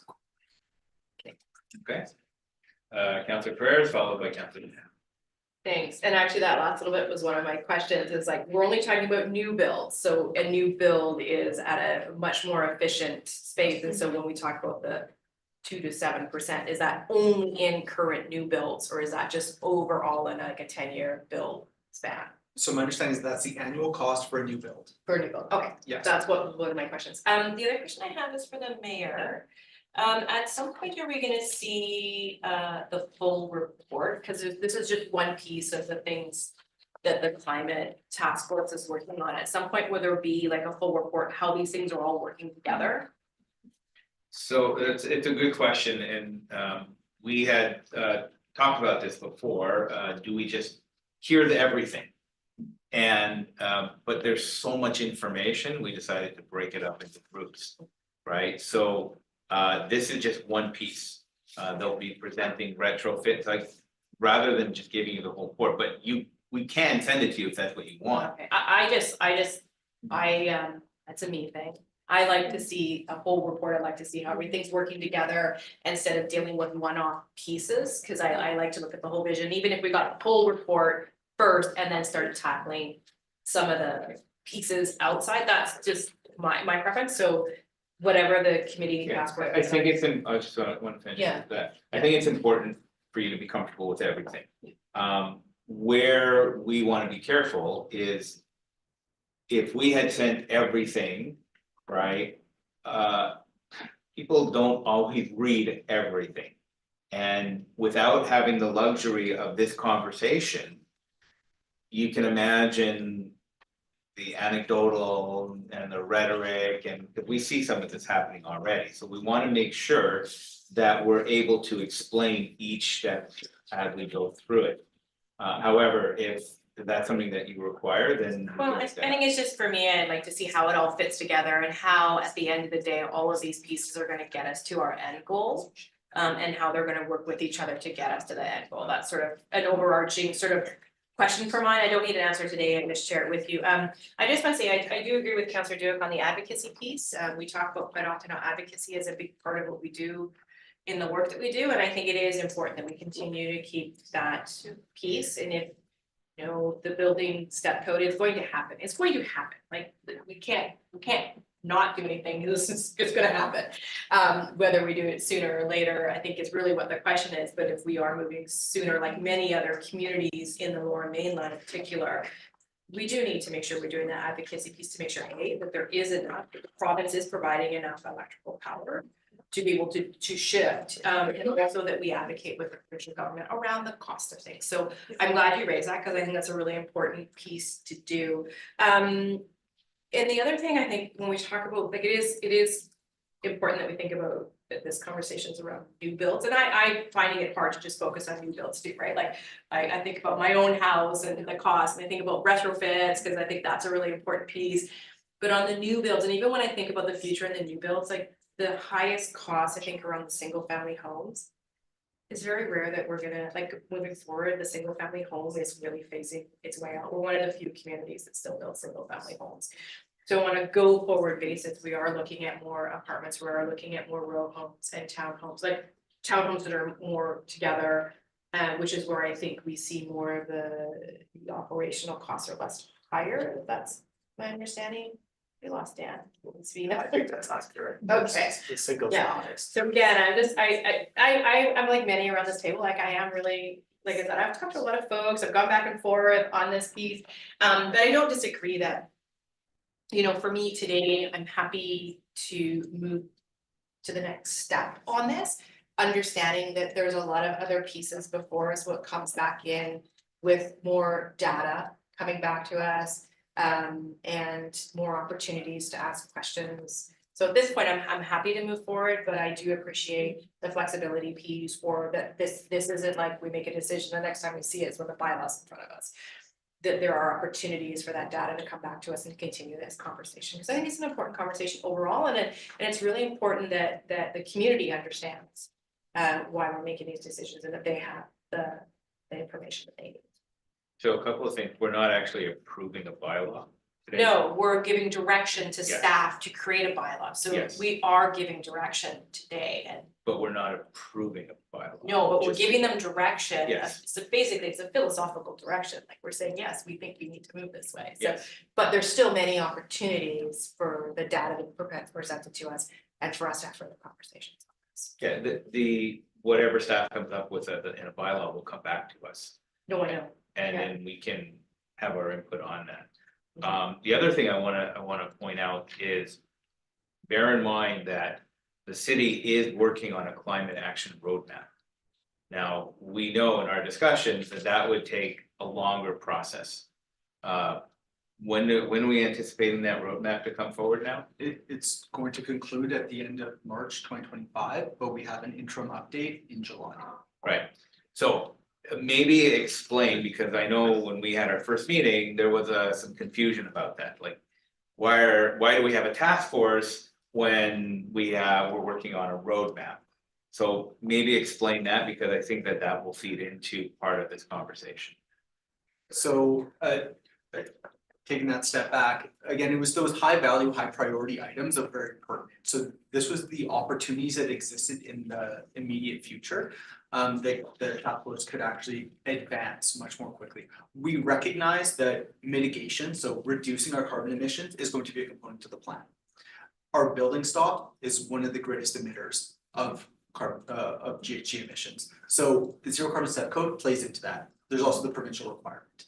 But the climate action plan in itself is going to be much more comprehensive than just focusing on the actions that reduce our emissions.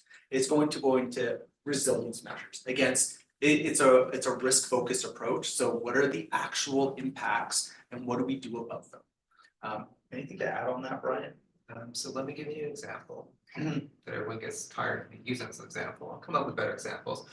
If you introduce an electric vehicle charging station and you site it into a floodplain zone and that site floods, that's not resiliency. It reduces emissions, but it doesn't actually deal with the fact that you can't access the tools in order to reduce your emissions. And so that's what the climate action plan looks at, is not just the actions like zero step code would reduce emissions, but where you site those types of housings in areas where it's like, if it floods, great, the house is there, it's zero carbon. But if, let's say, the energy grid goes down, let's say people can't get out of the house, let's say the house floods, let's say the house is in a wildfire zone. That's not actually doing climate action, that's just reducing your emissions without realizing the whole adaptation resiliency pieces to the impacts of climate that we have into that housing situation. And so the climate action plan essentially looks at, it almost gets into my presentation next in the climate lens framework, but essentially your mitigation reduction piece with your risk of impacts and combine to look at that to go, is this a project of policy, something we should be doing? If it only addresses this and doesn't address this, then you're really causing more problems to happen as opposed to trying to find that path forward that integrates those pieces. The additional piece is that the approach that we're looking at also encourages us to look at the benefits, like what are the co-benefits? What are the opportunities that undertaking these actions actually provide from an economic, social, health standpoint? It's a much more holistic approach to just looking at your emissions. Thanks, and just one last thing, and then I'm like, tap on that. Yeah. Is when we're coming back, it'd be great to have some of the health data, because I actually had health in my comments before you actually brought it up, and I forgot about it, so you brought it up. Is the health, the positive health impacts. You know, I think it's not well known, but there are a lot of negative health impacts around gas stoves and breathing and things like that, but there must be like a health piece to it too. So if there's anything you can gather from health authorities around health, I'd really appreciate that data too. I think it's important to know that these decisions are creating healthier communities for us as well. So thank you. Thank you. See, did you want to add something? Yeah, just one thing that may help council. Because of the requirement for the one climate control room, that's coming in without the zero carbon step code or not. Right. So really, we're talking about a stove Right. and your boiler. Right. That's all. The other piece, that really expensive heating cooling unit is coming in whether Right. this moves forward or not. So that may help a little bit in terms of utility cost discussion, the capital cost discussion. That piece has to move forward. And we know it's always less expensive to do it when you're building. If I want to install a heat pump into my apartment, it's gonna cost us about $15,000 because you've gotta do a whole bunch of different wiring and so on and so forth. So just like pre-wiring for solar panels, right? We don't mandate that you have to have solar panels, but you have to have them pre-wired. So it takes a lot of that initial cost out of there. Councillor Tam. Thanks, Mayor. Thank you for all that. I think like as we try to find alignment between, the group of us, I think about the I think around the affordability pieces. I was like thinking back to what Councillor Yusuf was saying, and then like the health pieces.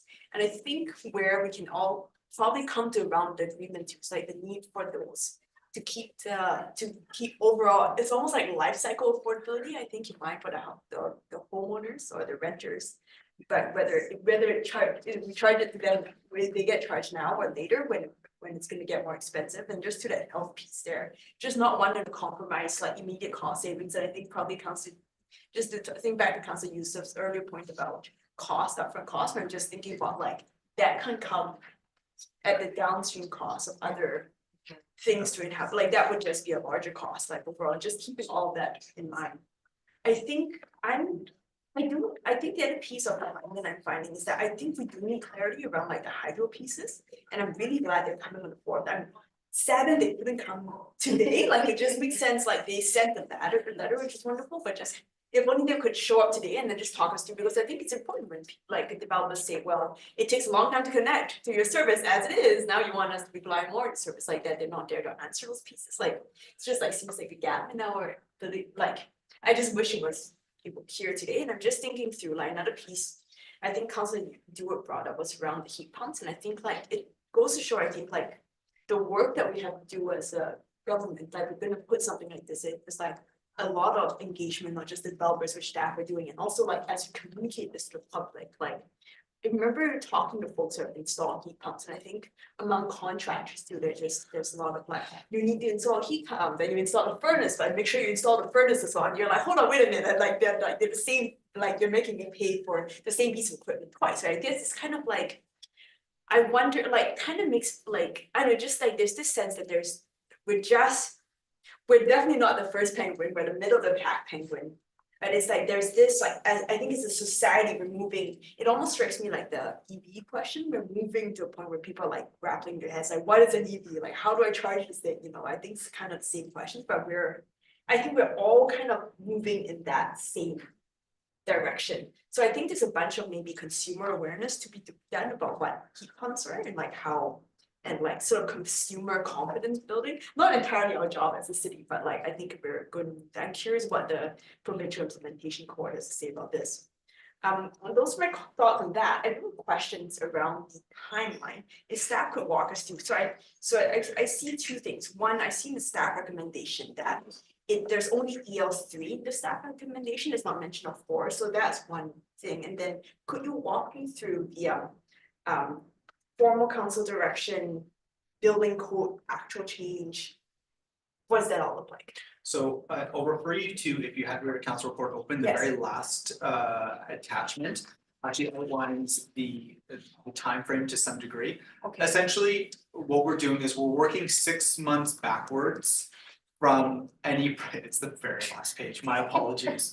yeah, What we want to do is align with best practice. So that's the notification period, and Right. that working timeline. So the 6 months from any proposed implementation date yeah, to adopt the bylaw. great, So for example, if we were to implement by January 1st of 2025, great, we would need to have a bylaw adopted by July 1st of 2024. So that's kind of the trickle down effect and dependency.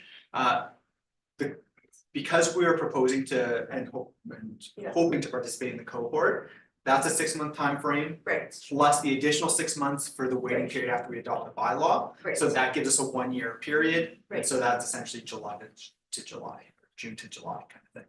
Great, I guess so the two parameters are the 6 months before and then also the 1 year in between the two. So that's an additional consideration, so that's moving from EL3 to EL4, so we've extended that from 1 year to it's 15 months, Right. it's slightly longer, it's an additional Right. period of time.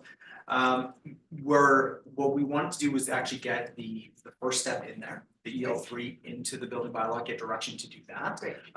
And then as the conversation evolves, as we get more data, bring that conversation to council, continue the dialogue as we move forward, and we can actually report out on the real world experience of having it in place. So, okay, so thank you for that. So today we give formal council direction and then just before January, we have a conversation that's a formal So- building code bylaw change. That's correct. Okay, so and why, and so I'm hearing the 6 months before implementation that the bylaw change comes into effect, like why is that a minimum or max? Like, it makes sense to like, would we bump the conversation earlier? The 6 months is a minimum, Okay, it's a minimum Yeah. amount of time. However, because the cohort abuts to that minimum amount of time, that's why we allocated. because you wanted to go through the entire cohort in That's order, so The cohort will actually build out the building bylaw, the language for the I see, bylaw. so it's kind of like staff training to get Exactly. to the point to petition for that, okay. That's correct. Okay, that makes sense to me. My second question is like, sort of why not do EL3 and EL4 in the formal council direction in one sweep? I guess the sort of way I'm thinking in terms of it's good for clarity for our developer community to know where we're going. Like if we're talking about EL4 and the formal council direction touches on EL3, like why was that suggestion made? To just begin working towards that target. Right, As part of the cohort, we anticipate that this conversation is going to continue through the fall. yeah, You know, speaking to Councillor Carreras' comments, Yeah. we anticipate bringing this conversation, having further dialogue, and we could embed that future state target as we learn more about this implementation. right, At this point in time, staff are happy to take council direction, that way we Right. can signal where we are going. Right. However, at this point in time, we're just seeking direction for the first implementation. I think that makes sense to me, like seeking direction for the first implementation, because that's the next thing you're working on anyway. I think like my thought about that just in the sort of a commons perspective is when we're talking developers, because we're talking about EL3, there's a plan for moving to EL4, or at least a draft, like I just wonder if it makes sense to put that in the staff recommendation, the EL4 portion, the staff recommendation, because it is still, it's a direction, but it's not a change, a formal change to building code yet, just so that our development community can have clarity about where we're going. I'm curious what, I'm just putting out there, I think that I think that's cleaner. So I would be willing to put that on the table. I'm just curious what my colleagues think about that. I'll respond to that. We discussed this at the task force. And I mean, moving by increments made the most sense because we also need to give time for the industry to catch up to Right. the education. We heard from a lot of folks that there's a lot of lack of knowledge on how to install. Sorry, Mayor, and this is just for the formal adoption today. It's not like EL3 and EL4 at the same timeline for implementation, just like in terms of the workshop today. Just scrolling to the top, the one that they're asking us to adopt for today is council direct staff to bring forward an amendment to the building code for the adoption of EL3. That's right. So like, and that's just like, so in terms of like for the developer industry to catch up, like just about like work and information to do, like that's great, and there's lots of time, like this is just so that it gets put in the formal wording, so the developers know to go to EL4. I'm not sure if that's proper process, because this is sending staff to put together a bylaw to get to EL3. Right. I don't know, and maybe you guys can help me with process here. I don't know that we can signal, and by the way, we're gonna go to EL4 by this time. I just, yeah, I'm because not sure that I'm would just work. going through, I think, but a lot of municipalities in BC have done that. They said, you know, yeah, like I think I did a bunch of internet researching, and all the, you know, the bunch of the word, not words were like 3 at this point, 4 at this point, and I mean, staff can probably speak, like Burgundy was like 3 at this point, 4 at that point. So I think at this stage, because you're at workshop, the intention of today is to provide the corporation staff direction on what your next steps are. I think what we're getting into is what you want to do in the future state outside of this piece. My suggestion would be, if you're comfortable with the direction and the recommendations in front of you, you have staff go away and do the bylaw.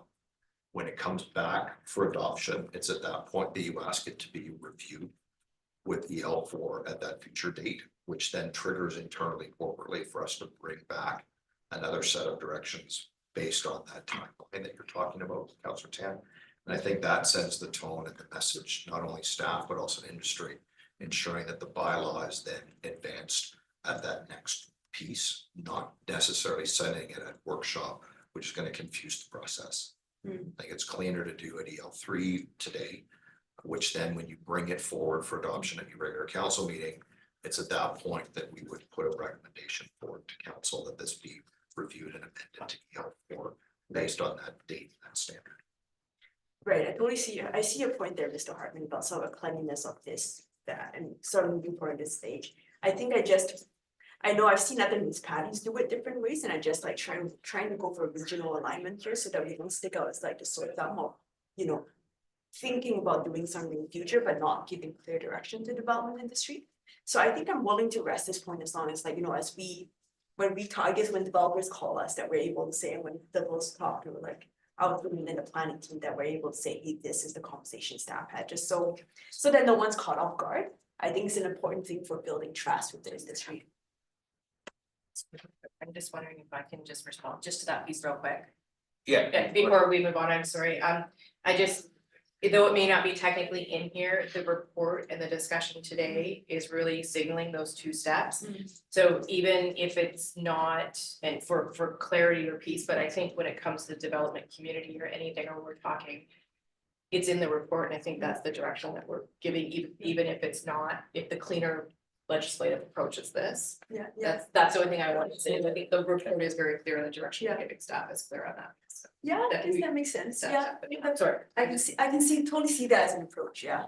Okay. Yeah. Thanks, Mayor. but I'm neutral on the motion, I just, Yeah. the report speaks to it. I guess I can understand Mr. Hartman's point. Is from my perspective, just having seen a number of municipalities do that, I think it just keeps us in line with how other municipalities are doing it. Like to Councilor Lisa's point, we don't want to be the penguin that's doing things a different way just for the sake of it. Okay, I'll stop. Okay. The penguin free zone. We're gonna move on Thanks, to, Mayor. Yeah. Councilor Youssef. Thank you, Mr. Chair. I'm not sure what the problem is with penguins. They're cute Throwing them on and the pretty spectrum. intelligent as well. So nevertheless, on the health issue, I think we all heard of the recent report that was put out showing that the cost of housing has a significant health impact on individuals. And of course, the report was comparing ownership to renting. So that's to touch on the health piece that people were talking about. Secondly, with what I'm hearing from staff, I would be in favor of us as the municipality participating in the cohort in order to have the information and background, which actually is something that I would like to see going forward, as I don't see a lot of clarity on where we are and how this will be affecting not just the development and building of homes, but existing homes and residences that are there. Aside from the 2% building cost increase and then the operating cost that's yet to be determined. Philosophically, I am in favor of this going forward. But at the same time, I'm conflicted because, of course, I don't want to hand BC Hydro a monopoly of being the only way that we heat in our homes and cool our homes in some cases because, of course, of the crossovers. The rising demand that's constant with the supply that's dwindling because it's already stretched and will be getting even worse during the summer with the droughts. That's just simple economics, that the cost is going to go up. And as I said earlier, we are probably in for record high electricity costs. Lastly, Mr. Chair, I would very much appreciate if we as the municipality and City Hall could focus much more on providing our core services, advancing the applications that are 3 or 4 years in the pipeline, and bringing that stock onto the market, making it significantly more affordable for people to be able to be housed in our municipality. And with that, Mr. Chair, I will close my comments. Thank you. Thank you. All right. Councilor Schiller. Thank you, Mayor Rainey. You know, as we can see, you know, there's opinions all along the spectrum on this, and we hear from people who want action faster, and we hear from people who want action slower, and there's never going to be the exact right moment in time where everyone's aligned. So it falls to us to sort of decide what our timeline is for our community and reflect on what we think our residents want to see us doing. I do, you know, I sort of, when I think about the task force, you know, there was a lot of focus on advancing things quickly, and that was the mission of the task force.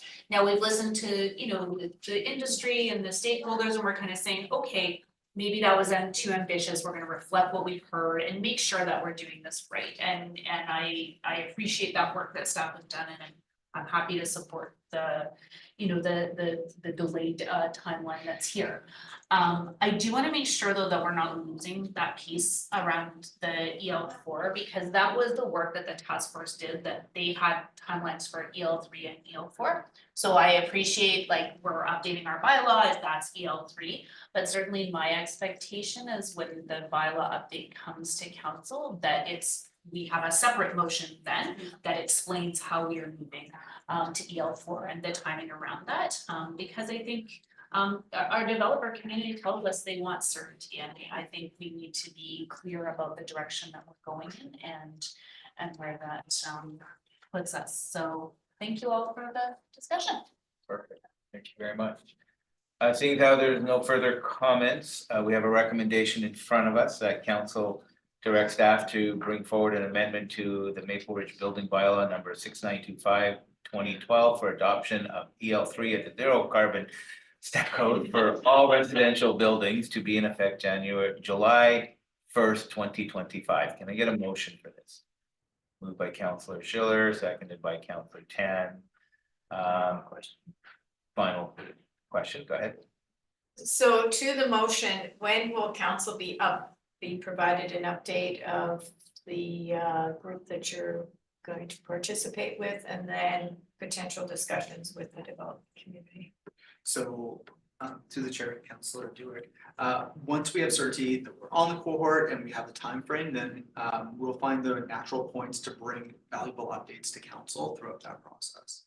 But we don't have that information in hand quite yet, so I can't give you a specific time. Okay. Good, I don't wanna vote against this, at the same time, I need more information, so this is my challenge. So if I approve this, I'm approving it based on more information coming before me, before the actual bylaw, because we're not approving the bylaw today, Yeah, we're no. signaling to staff to go away and look at, well, we're telling them to go away and create a bylaw, so I guess the question is, how much work does that take to create that bylaw? As I mentioned, the cohort will be developing what the kind of best practice for that language looks like. We have some examples out there. We have a few moving parts with the city revisiting the building bylaw itself. We want to make sure that everything is cohesive. It makes things simpler for the development community, it makes things simpler for staff. So again, no, we will not bring this forward earlier than January based on again, best practice and making sure that we do our due diligence in building the bylaw the right way. And covering off the bases and having the data to inform council. So is it fair to say that we will have a touch point before that bylaw is brought to council? Yes, a touch point will come forward before the bylaw comes to council. So we can provide any final comments or? Yes. Yeah. Okay. that's correct. I just wanted to sort of jump in with Councillor Durick as well, as I'm happy to pass this today with the understanding that there will, because I'm quite curious. Besides, I'm actually very curious to hear what's happening and to get that data. So I'm supporting it today with the understanding that more information is gonna come back to us before, I mean, that's a year and a bit off, so. You know, there's lots of time for you to come back. So I just wanted to echo that I'm looking forward to more information coming back to us, because you know, I do think our building code bylaw is one of our core services that we do in our city. Thank you. Can you imagine us bringing the whole shebang to you right now? Well, It's complicated, it's long, there's lots of moving pieces here. And that's why, that was the whole purpose behind the task force, was to go after some of the things that were important that we could start doing before that roadmap is complete. So, okay, having said that, we'll call the question. All those in favor? Any opposed? I'm not seeing any opposed. So motion is carried unanimously. Thank you very much. I suggest we take a 5-minute health break, 5 minutes, or at least. at least 5 minutes, 10 minutes? Okay. We have, well, Mr. Hartman, how much more time do we have for these 2 items left? Okay, council. You staff that all the time, like, it's up to you, it's the chair. Well, how long would the presentation be for 5.2? Approximately 5 minutes, 6. 6 minutes. The rest is up to you. Yeah, so we got about another 45 minutes to go, so do we need to do a lunch break or just plow through after our 10-minute break? Council? A plow through, let's Plow through? we have a, if we could make it oh, yeah, Yeah. Yeah. Yeah, we've got the, so we. Okay. Have to, I wanna plow through, because I wanna be able to go down. yeah, okay, let's do a quick 10-minute, not more, and we will reset and come back and. And I'd actually reset. Sorry, I would actually, like, later on, like, we don't make it through, I would recess and go to that. Yes. well, that's at 2:30. Yeah, we're gonna be done, but it has to. So, retired or something. They stand up, we actually said. Oh, you got really Skilled up on it, a little bit. favorites? Like, Lots of practice.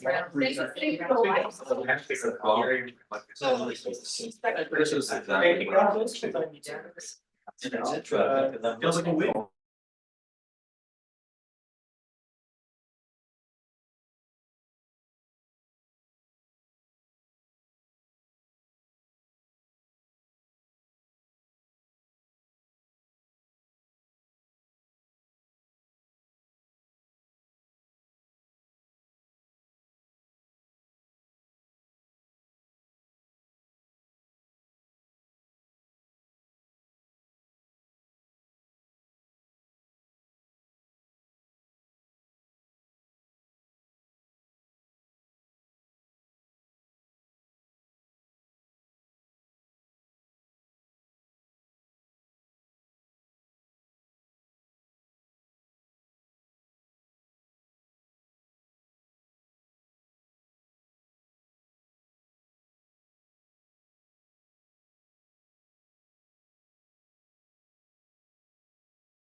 We're unmuting. We're unmuting. Okay,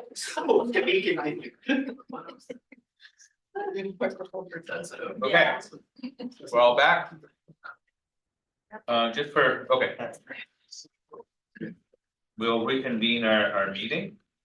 The time is 1:07. And just for a point of clarification for the graduation, what time do we need to be there for?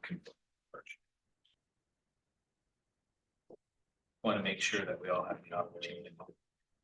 It says 2:30. Yeah, it says 2:30. That is 2:30. There's a whole bunch of things. There's a whole bunch of stuff going on. Continue on. Sorry. Oh, Sorry, are you choking? no, okay. There he is. I'm choking, he's coming on to talk, is he? Okay, while you figure that out, we're gonna move on to 5.2, climate lens assessment framework. Brian, is that yours? That is me, thank you. Yay! Oh, sorry, one second. Oh. Hey, go ahead. Thank you. Always happens with one of these clickers. There we go. So thank you. Good afternoon, Mayor and members of council. What I'm presenting you to is an information report about an upcoming addition to council reports that we will see very shortly to reflect the climate impacts of proposed corporate policies, plans, asset management, and programs. Essentially, it is what's known as a climate lens assessment framework. We are not requesting any funding requests. This is going to be incorporated in staff reports, and it doesn't require any changes in policy. A climate lens framework essentially is, as the picture shows you, consider it as a lens that looks at programs, policies, assets from does it increase or reduce greenhouse gas emissions, therefore in the mitigation side of climate action, and is it from the climate impacts, whether that is extreme temperature, flooding, wildfires, for example, does that increase your vulnerability or reduce your vulnerability, therefore increasing your resilience and ability to adapt to these types of impacts. So it supports and incorporates climate change into municipal decision making. It helps inform you as council and your committees on climate change considerations for incorporating community programs, projects, and policies. To give you a bit of a background, this essentially is a key result under climate leadership and environmental stewardship. It answers the question to develop a framework for climate and resiliency as a lens for city decision making. It was also supported through the Mayor's Task Force on Climate Action as one of the priority recommendations. And Dan has already introduced you into the background on the Mayor's Task Force on Climate Action to introduce this as a component to staff reporting to council. Currently, in terms of the way the things at play, if you are a municipality that is looking to have a funding application for new infrastructure or assets projects, Infrastructure Canada, if you're going through looking for climate lens assessment, is required for funding streams. So for things like public transit, green infrastructure, community cultural and recreational centers, infrastructure, rural northern communities infrastructure, and including the National Disaster Mitigation and Adaptation Fund. So currently, as a municipality, if you were looking to have a project to be funded under Infrastructure Canada, they are requiring you to do a climate lens assessment for your projects. In terms of Canadian municipalities, across BC, we looked at Ontario, we also looked at Quebec. They are looking at this as not just an infrastructure and asset projects, they are looking at decision-making for policy programs, infrastructure and asset projects. So examples are everywhere from Victoria to Bradford, Ontario, to Woodstock to London. The council report, I believe attachment C would have the indication of those municipalities that have undertaken this type of framework. And what we are proposing is essentially we've looked at those frameworks out there with those municipalities. We recently had through a conversation with Kingston, Ontario, that actually took a generic framework and went a little further in a deeper dive. And we are proposing a template that uses the Kingston framework that will provide a good in-depth discussion with staff to determine what the climate impacts would be, but also properly inform you as council and your committees in decision making. In terms of the format, in the background, that is attachment C, I believe, or is it D? I'm losing my attachments now. Attachment D, we look at the format of the questions. You see there's 3 sections. One is mitigation. As I said, it's looking at it from the project of policy to reduce or prevent greenhouse gas emissions. So it asks a series of questions for staff to answer. It looks at adaptation, so preparing for the impacts of climate change to reduce your risk and vulnerability. And then following the low carbon resiliency approach, we've also included the co-benefits. So providing multiple community benefits, which gets into the questions around economic impacts, environmental impacts, as well as social health impacts as part of the decision making. It's designed to provide you it's designed right now to provide a preliminary qualitative assessment at the start. We don't have a lot of quantitative numbers right now, especially on the vulnerability side of stuff. Those indicators are being worked out across Canada with other municipalities. But in terms of mitigation, the quantitative number, if it is known by staff, would be the amount of greenhouse gas reductions or increases that we could, if the staff is aware of it, and we will train them on this to identify so you're aware of whether those emissions, what those emission numbers might look like. The example that I'm providing is, as I already told you, you love my examples of the electric vehicles. But if a staff report in terms of questions the staff could answer for electric vehicle, it prevents tailpipe and engine emissions, reduces operational emissions, and uses a low carbon energy source. So there is reductions in greenhouse gas emissions. If we looked at where the infrastructure is placed, for an adaptation, you could avoid flooding areas for the charging, and for accessibility, you could consider the temperature influence on those operations of those vehicles as well as the charging stations. So what happens when it's too hot and extreme heat event? What happens when it's too cold? Will those batteries run and operate properly? Will you have the distance you need and require? As well as potential backup short-term power source if there's a power outage. And then benefits from an electric vehicle and its infrastructure. You improve air quality and health in your community and workplace because you remove air pollutants from there. You reduce less noise pollution as well as improve the services to the community and the operational cost savings, as well as you can, as a municipality, influence the uptake in the local community industry outside of those electric vehicles. Now, this is just a rough example. We know that there has been uptake in electric vehicles already in Maple Ridge, but I'm providing this as an example for this exercise. A sample output, this is what council could look at in terms of the output. We're still working on what the output looks like. We've been working with staff on the input questions to make sure that staff is comfortable, that we can standardize these questions. But this is an example of, I've made up a report about the replacement of 10 light duty gasoline vehicles in the corporate fleet with electric vehicles and include additional 2 charging vehicle stations. So this is my example of what the report would be on. In the mitigation, which we would call a section called climate considerations, you would see the results of it has a measurable less than 10% reduction in annual greenhouse gas emissions is anticipated in both the corporate and community emissions. So we were looking at both sides, not just our own in-house, but what the emissions are in the community. And we figure if we have the numbers, the number that calculated that is, and this is a rough example, please don't quote me as these are actual numbers, a greenhouse gas emission reduction of 25 kilograms of carbon equivalents. With a question of like, so how are we preparing for the impacts of climate change? The project policy will be affected or impacted at the corporate level by such such climate hazards as temperature, precipitation, flooding, and air quality.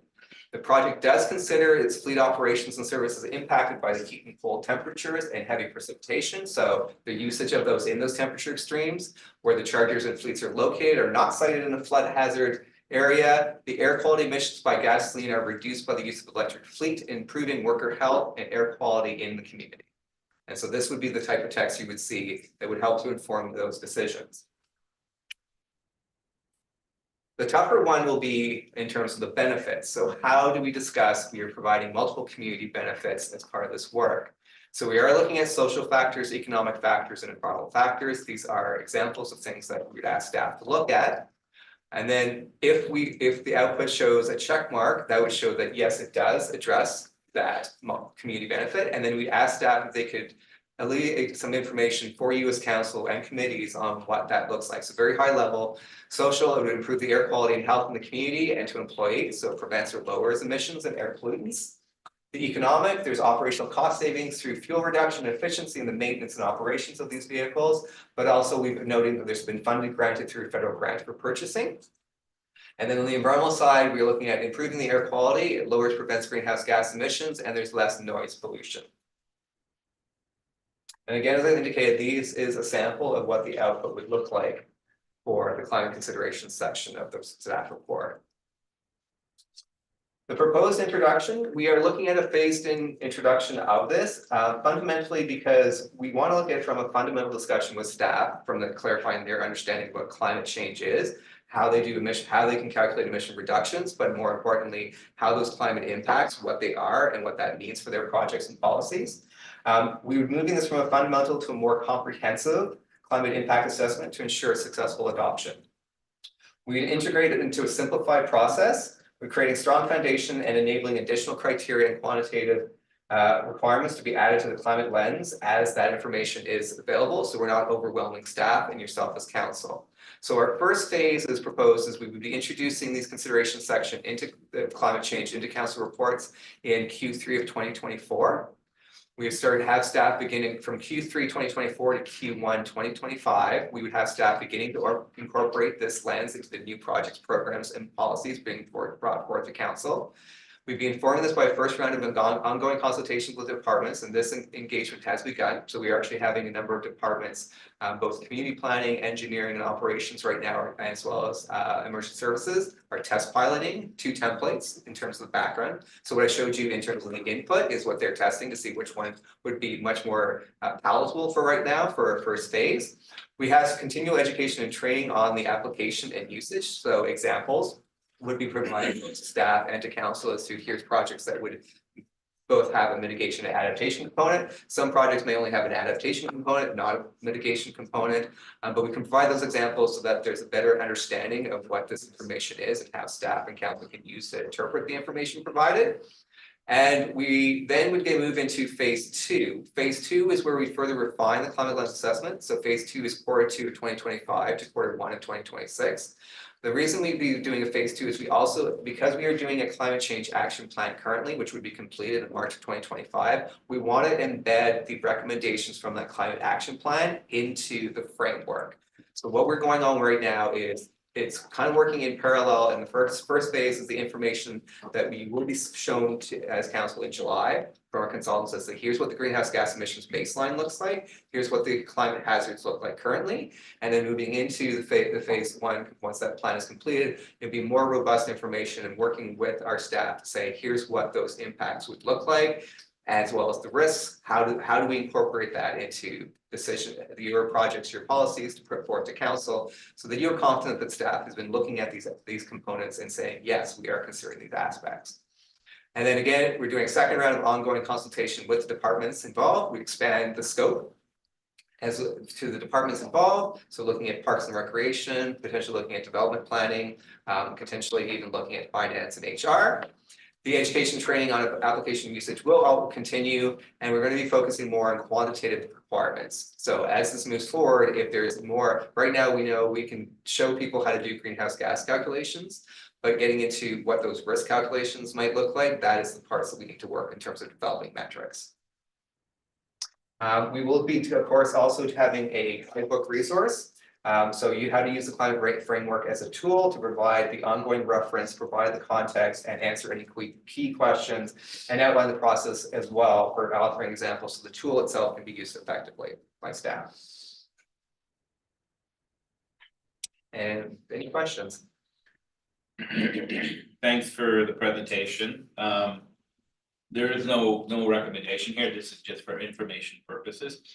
I just want to say that when we talked about this at the task force, it was more filling in, getting us to a whole of government approach involving all of our departments so that everybody is thinking of climate change when they're coming up with their projects. And that overall helps to inform council, so that council can make better decisions. That's what this is really all about.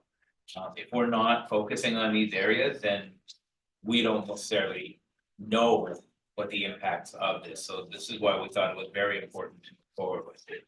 Having said that, I will open up for questions. Not seeing any. I mean, we all agree this is good. We're happy with that. Yeah. Okay. Wow, Brian, you did a great job. I need a motion to receive. Right? Yeah, can I get a motion to receive, please?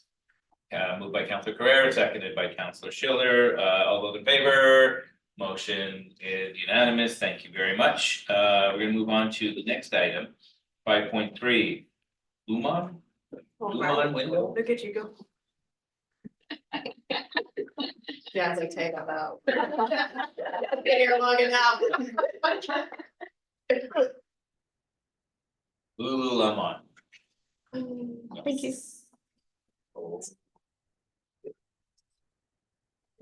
I will. Good afternoon, Mr. Hello. Mayor's Council. We're here today to make a presentation on the Lumen enclosed balcony systems, which is a glass system. And there's two questions that we're going to focus on. Should the city of Maple Ridge allow lumen glass systems? And if the city does, should they be included in the balconies, include balconies that are enclosed with the Lumen technology or equipment equivalent? Should we include it in our FSR and therefore it would result in building permit fees being charged? Here's an example of it from a project that's proposing the use of the systems today. It's actually a glass enclosure system that looks like windows, but they don't actually seal. There's about an eighth of an inch, quarter of an inch to half an inch between the windows, but it does create a livable patio climate.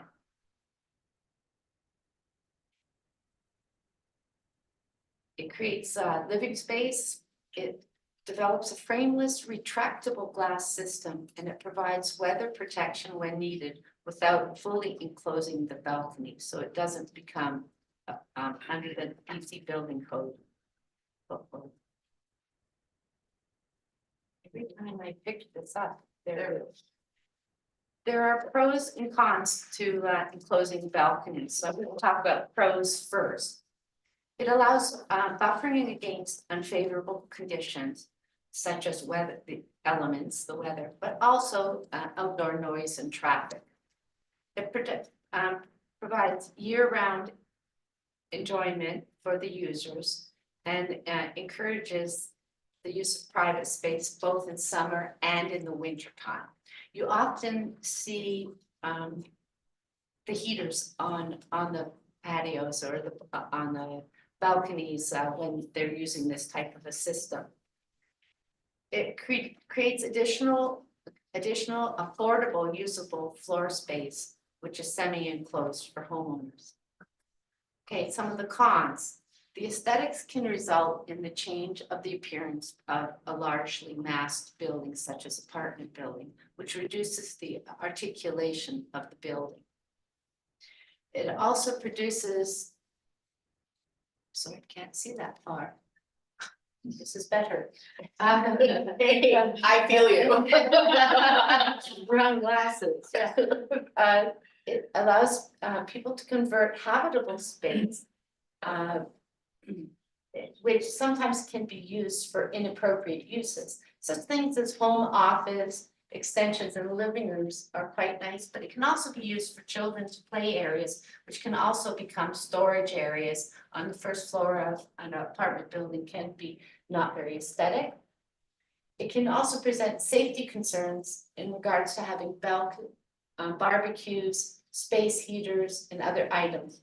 However, sprinklers can be required to be installed on the balconies. So this could be addressed through updating our city's building bylaw. Can you help me out on that, please? Thank you. When we looked at 3 of the other adjacent municipalities in Metro Vancouver, Coquitlam, Abbotsford, and the City of North Vancouver, they have all amended their zoning bylaws and OCPs to permit the installation of the retractable glass panel system in any new developments. So they've modified their documents to allow it to be excluded from the floor space ratio. In Coquitlam, they did confirm that the systems must be 80% retractable. Next slide, please. So our recommendations is that, given that the systems are 80% retractable and it's non-habitable floor area, so we don't include it in our FSR, that therefore we will need to update our building permit. Oh, sorry, there's no need to determine if the building permit fees would be applicable. At this time, we're not 100% sure But Maple Ridge would have, and the DCCs are charged on a per floor area. Therefore, they would not be applicable because we're not including it in our FSR. And Metro Vancouver's DCCs are not applicable because they charge them on a per unit basis.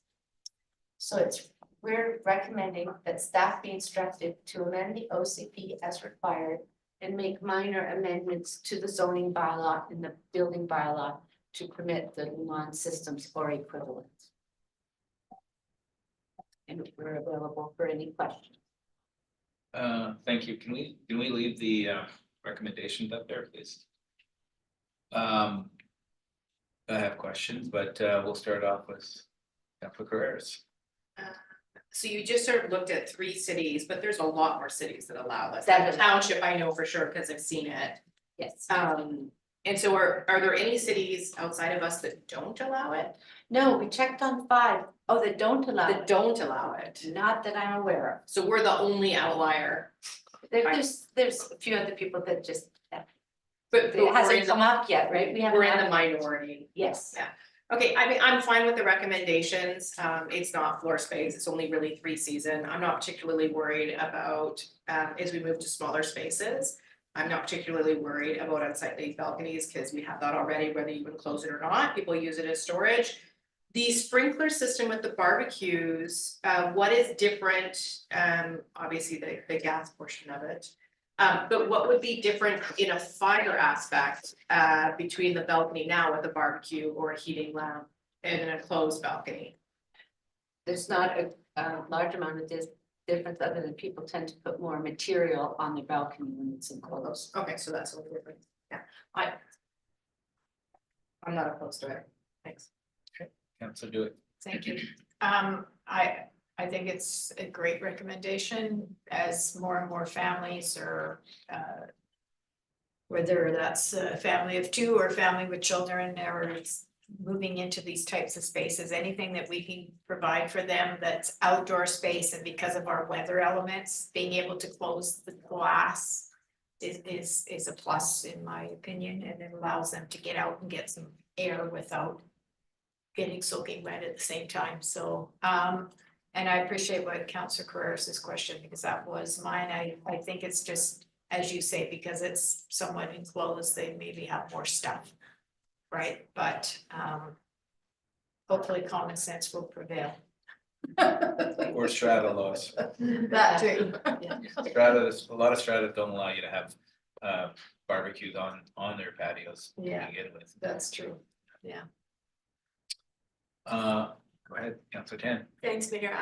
I am actually needing a little bit more time with this. I don't think this is the largest decision, but it's just that thank you for that presentation. That presentation came, we weren't able to review this information beforehand. It's the first time I'm really hearing about Lumon windows.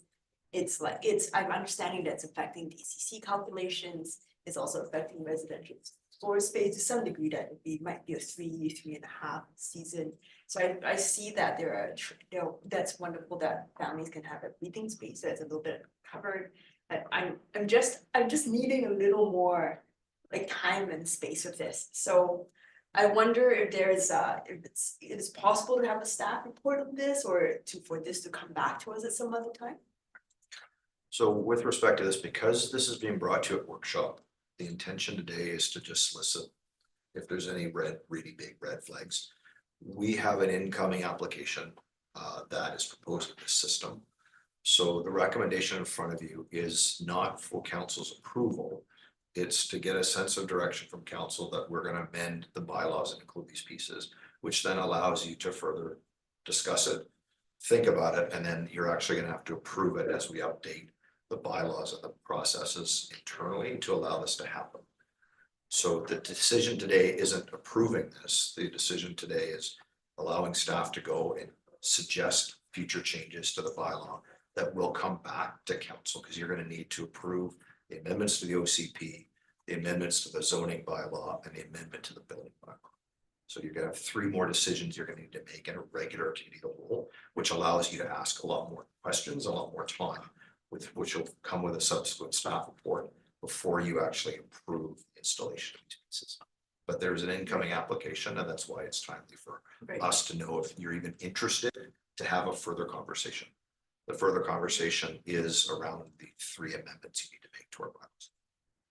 Yeah, I appreciate that, Mr. Hartman, and that explains the timing of it with the incoming application. I think I feel a little bit caught off guard here, I think because that we weren't able to review this information beforehand, and so it's a quick staff recommendation, like I just, with the incoming, I understand there's many touch points to come still on this, and I think that council direction on this, that send a message and that sort of set up expectations, and there's a point in there about DCCs being affected, and there's just a few moving parts in after crunching through 2 hours on another decision, I'm just not confident. I'm just not comfortable saying one way or the other and then having developers call me and saying this or the other about this. So I don't think right now I don't feel comfortable in a governance position on making a decision one way or the other on this. I'm not to say that it's a good or bad decision, I just simply that I need more time for this piece. So I think I'm happy to move sort of whatever is needed to move on that. I don't think I will be comfortable giving a direction one way or another unless the direction is incredibly neutral, that staff come back with something on this, but it doesn't say necessarily where it's suggested on this that I'm needing it where the other of this. Thanks, Mayor. Yeah, Councilor Carrera. So this is sort of separate to me. I am, because many other cities do this, I'm in line, but I don't disagree that it's hard for us to make a decision on something when there's no staff report. So, and I think we've seen that a couple of times at workshop where it comes to us, and because this is a decision-making body, and again, I get this is just giving direction, but we're giving direction to staff to create something, and even though this may not be a controversial thing, I don't disagree that it puts us in a difficult place when you're telling us to give staff direction and there was no report for us to sort of review or do whatever research we need to do before we get to the table. So I'm not opposed to giving us a week and to have it come to a council meeting. I don't know if that helps you feel more comfortable, but just in general, if we're asked to make a decision, we should have a staff report in front of us. Challenge I have right now is, it doesn't say whether we are going to include it as FSR or not include it as FSR. And that's an important piece. I don't know what the impacts of, if it's a normal, do we currently do building permit fees on regular balconies? No. No, so is there a suggestion that would we add this system as part of the building permit fees? So one of the things that staff would need to look at is what is the rest of the industry doing that would come back at that council meeting. When the next phase of that discussion went for council. To Councilor Tan, to Councilor Gross's point, you need to have this conversation on the committee level. This is a toe test of whether or not there's an interest from council or workshop to pursue this item further. It sounds like there generally is. So the next step for this is to start working on the processes to get our bylaws in line with what needs to happen so that you can have a fulsome conversation around FSRs and making an informed decision with a staff report at a committee. And so if going forward, even if we had just essentially what was on that slide as a report for us, it does, and even just knowing that it's what it is, so we can do our own research is just really helpful going forward. Thanks. Any other comments? So where does that leave us then? What do you need from us, Mr. Hart? I think at this moment in time, let's leave the recommendation where it is. We will bring forward some work to committee level where you can have an informed decision and then we can make the suggestions and start working on that. So we're not gonna vote on, Just leave it for information. just for assistance. You good? We're good? All right. Well, then we're not voting, so. But my question, do you have enough information from us? Questions? Yes, definitely. Okay, good. Yeah, because I'd be curious to know about those points about the FSR. Building permit fees. And I mean, the other questions that are going through my mind is. Health wise, you're enclosing it, is it, if somebody does do a barbecue there, would there be enough airflow to prevent carbon monoxide? That is something that I think that, unintended consequence, but it's still a possibility, so I'm not sure how that would fit into this per se. Finally, the last question is, you say we have an application coming through, what's that timeline? How much time do we have to? We'll be okay. We'll be okay, okay, good, all right. Seeing as how we have no further questions, do we have anything else? No? Oh, look at that, we're done. Thank you all very much for a very good, productive day, lots of great questions. Really proud of how all of this went around. And happy to see that we've made a ton of progress, so on that note, we will adjourn. We will see you, some of you at the firefighters graduation, and if not, we'll see you this evening for another exciting round of council.